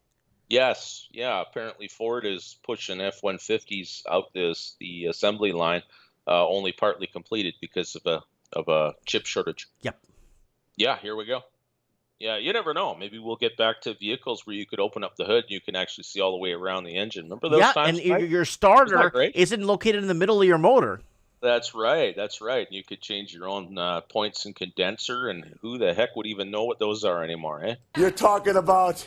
Yeah, that would be pretty good. And the silly thing is, when you look at the technology they have now on these engines, it should look like that now. You should be able to open up the hood of a new pickup, and it looked like a pickup from 1940. Just mostly fender wells and your engine with one black box with all computer stuff mounted on one fender. That should be all they need by now, right? But I'm getting a limp mode. My Corvette, I'm getting it on the road, and it's going into limp mode, and I need a transmission control module for it. And I can't find one. So I have to find a used one off a wrecked Corvette somewhere in Louisiana, and they have to mail it to me. Oh, that's really sweet. So does it do that all the time? Well, no, it's going into limp mode, so there's some sort of problem. I don't know what. So I got my friend to scan it, check it out, look through it, go through all the sensors, watched a million YouTube videos, went on the forums, and we're gonna change that. And if it doesn't, then it's the EPC solenoid inside the transmission, which I could fix. I could rebuild that transmission. I could rebuild that transmission blindfolded. Because I've done so. Oh, yeah, no doubt. Yeah, the other thing to do, because I had one of my pickups went into limp mode once, and all I did was I got somewhere safe out of the way, and I parked it, and I pulled the negative post off the battery. I just basically let everything die down, and I let it sit for about 10 minutes, and then I hooked the power back up, and away it went. We did that many. We even changed the battery. We've done everything. It's doing this. I don't know, man. And doing it. Okay, yeah. It's telling you need a sensor, so just get the sensor. I did. I ordered it, so it's going to be coming in the next week or so. So I'm very excited to be getting my car back on the road. Okay, next, ready? Absolutely. U.S. confirms plan to lend 1.5 million doses of AstraZeneca vaccine to Canada. Could America just be pushing these off to Canada, or what's going on? Or is this a Mexican standoff, or what are they planning here? There's always something behind something, right? Oh, I'm sure they're just trying to flog them off. They're probably out of date. I can't see them doing us any favors. Mm-hmm. Okay. That would be my take on it. I don't know. I don't know why we couldn't have made them here. I'm not interested in having one myself. Half the population probably does, but I don't know. I can't speak for people that live in the built-up areas. Maybe they're really anxious to get this, but considering that in the end you still got to do all the things you were doing before, I really don't see the point. Okay. Yeah. Next one. First human clinical trials involving a bionic eye set to begin. They're going to have cameras built into the eye, and it creates a visual pattern from combinations of 172 spots of light, which provides information for the individual to navigate indoor and outdoor environments and recognize the presence of people and objects around them. Don't we just don't we have that already? There's been tests like that where they mounted chips or sensors of some kind on the back of the retina of a blind person, and they were actually able to see the outline of patterns and stuff. They couldn't see colors, but they could see images. This is the kind of medical science I can get behind. This kind of thing is wonderful. I understand they've even been able to reattach some people's spinal cords in certain instances. Wow. And then regain motion in their lower limbs again. That kind of thing is wonderful. I'm all for that. That's where the money should be going, not this other nonsense. All right. Speaking of money going, Canada will lose 200,000 jobs because of carbon tax. No doubt. I mean, look at the price of heating your home. Just the numbers that you were rattling off in Ontario and other provinces, it's even worse. It's insane. I mean, it's just GST 2.0. They're broke, they're bankrupt, and I think in some ways, I think what they're trying to do in a way is put a cap on consumption without raising interest rates or other things. I just can't. But this reminds see any me. other purpose to it. You know what this reminds me of? The Obama administration, when they were looking to take to court the coal-producing, energy-producing plants across Texas that were using coal and oil, and suing them if they, with carbon credits, that if they went over the usage of their energy, they would have to pay the state or the federal government carbon taxes, and if they didn't, they would be sued in federal court. So a lot of these coal energy producing power plants shut down or went to almost zero, and then look what happened a few weeks ago in Texas. Yeah, well, that kind of thing too. The thing is if Washington took the states to court over this, I think it's still highly likely that they would lose. I don't think I don't think this isn't related to the election. I think the Supreme Court would actually hear a case like that. And when it comes to climate change, this isn't really a legal issue. It's a political issue. But I think more deeply it's an economic issue. I do think that there are pragmatic reasons for doing this, and it's not because I think the planet is changing its temperature because of us. I think it's because the cheap energy is pretty much been played out, and we're going to have major decreases in productivity, pretending that that's not happening. Mm-hmm. So I think it's just a matter of, okay, we're going to switch over to something else before we have a collapse. All right, let's move over. Sure, let's carry on. Let's move over to Israel. Israel passes law to mandate freedom tracking bracelets. Citizens in trials reported very positive and comfortable experiences wearing the electronic GPS tracking device. The man. Is this for vaccination, or is this ankle monitors for? These are just wrist monitors that people are wearing, and they're tracking them all over the country. Oh, okay. Well, isn't that like the Apple Watch? Isn't that the kind of the same idea? Nope. Look, Israeli lawmakers have passed legislation that could see the government make it mandatory for all citizens entering the country to wear a tracking device. Right. Well, they're still floating trial balloons. They're trying to get, if they can't chip you, then they'll get you to wear something. I mean, in a place like Israel that has the kind of controversies it has, kidnapping is probably a real danger. But if someone I'm gets sure. kidnapped and they could, I don't think they even care about. I think they just want to know where you are. Period. I don't think they care if you get kidnapped. I think this. They may. It's just a matter of they really want to know where you are or what you're doing or why they would care. I mean, all they have to do is track what you do with your bank card. You use it 3 times a day, especially if you live in a city. They know where you are and what you've been. They know where your money came from and where it went. They have all your financial information. If it's worrying about your political conduct, well, you know, in the end, if you don't have any power, who cares? Who cares? You could be a flat-out Marxist. You could be a flat-out Bolshevik, a flat-out, you know, life mastery actualization, holistic, you know, whatever, holistic medicine, whatever. It doesn't matter. I mean, if you don't have any power, who cares? As long as they know where you are. And they can figure that out already. So I don't get it. To me, it's just a matter of conditioning people to the idea that the government will track you. I can't understand any other reason for it. At some point in time, they want to impose some kind of direct personal mark on you, and they want you to take it willingly. So it's conditioning. That's how I see it, anyway. Yeah. It makes no sense otherwise. All right, hold on. You're talking about all men. All right. BBC. Now, what's happening in England? In England, in London, they're stopping people from the right to assemble, the freedom to assemble, or and even their journalism is under attack. And now the right to challenge government in courts overhauled. Yeah, I saw earlier this week on Twitter, there was a little clip from the House of Commons, and there was a Conservative MP that was speaking, and he said that, you know, we did this, we screwed up, we're the ones who locked the people down. And if we don't, and he said specifically, the right to protest is a safety valve. If you shut off that safety valve, you won't like what happens. And that's absolutely true. You know, I mean, people always have some reason or other to be fed up, and there's a time when you got to let people go out in the street and wave signs and get it out of their system and show the people, you know, show the people in charge just how many there are who are really, really not happy with them, so they can fine tune things. They may care, they may not, but you know, if they stop caring long enough, they won't be in power.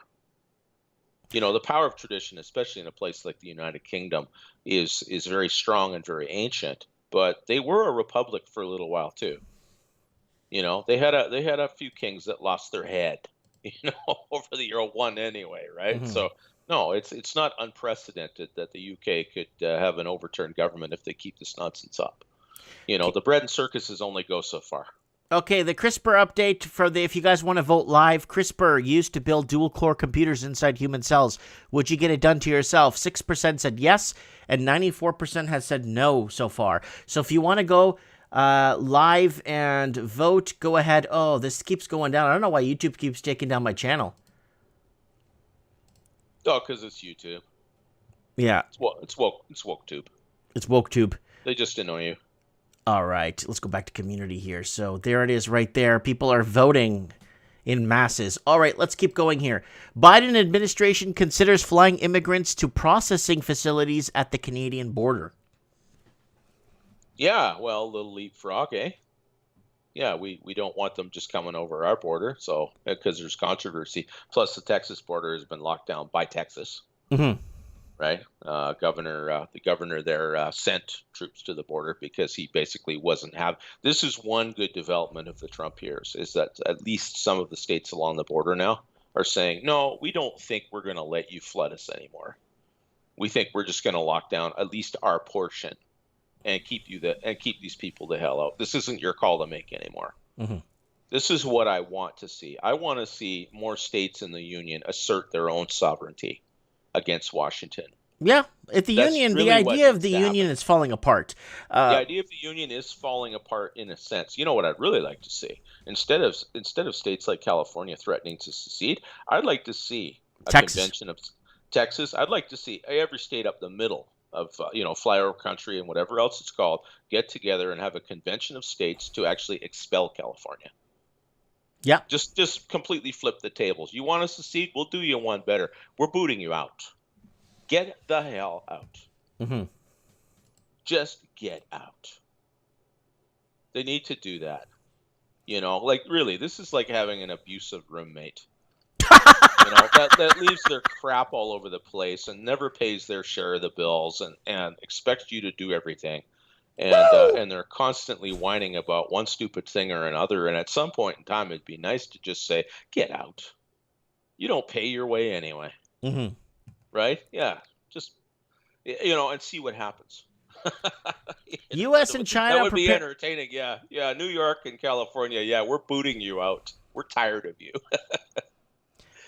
U.S. and China preparing for war, and Australia is caught in the crosshairs. So, I mean, and then we got Taiwan on the table. You got the Alaska summit happening right now this weekend, and things are not going well.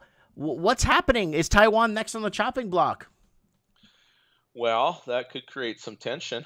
The thing is I don't think the American public would support a war, especially a possible nuclear exchange over Taiwan.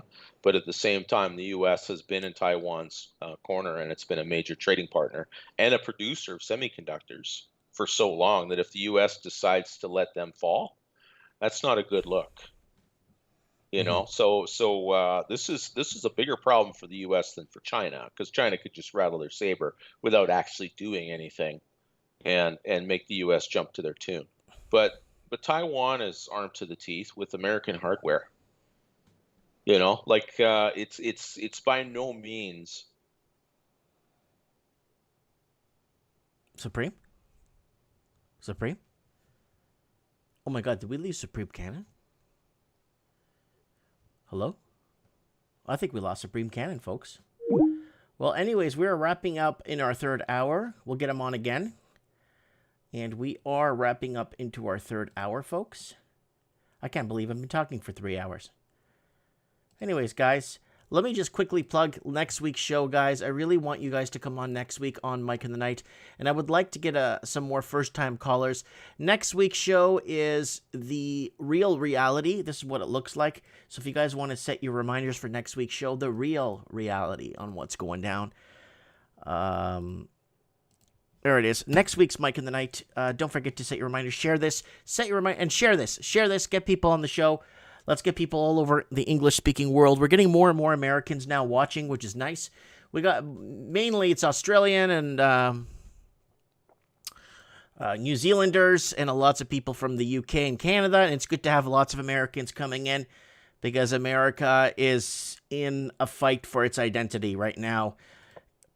With Amerifornia happening, I think it's going to be major. Anyways, guys, let's play some wrap-up music. I want to thank everybody for coming on tonight and being part of the show and sharing. And if you're just tuning in, please go ahead and scroll back to the beginning of the show. We had a pretty good show tonight. Without you guys, we wouldn't exist without our callers.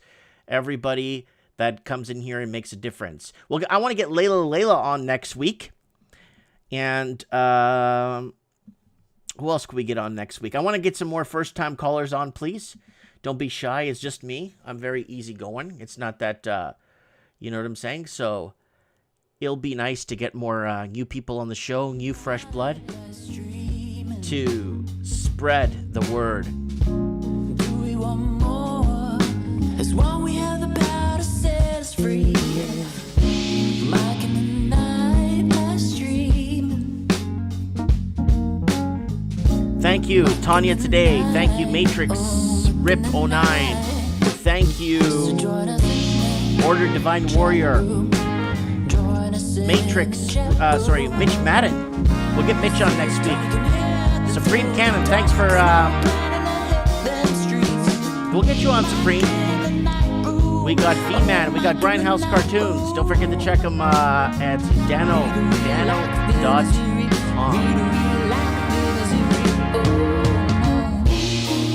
Artbydano.com. Art by Dano. We plugged them earlier. Check it out. Stephanie Rovenego. We're gonna get her on Commonwealth for Common Folks to discuss to us what is happening in Florida is getting bought out by Chinese investors.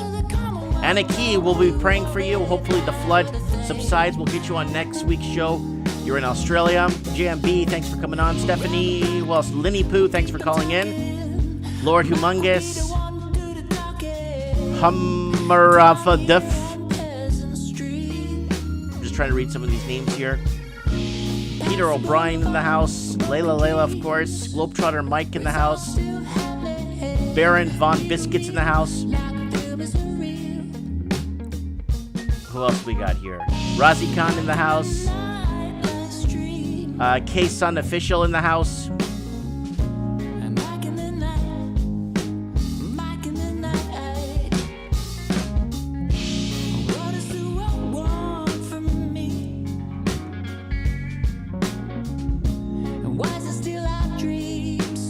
Vips KJ in the house. David F in the house. Tignim, good night, Tignim. She went to bed early. Ellen Howick, thanks for coming on.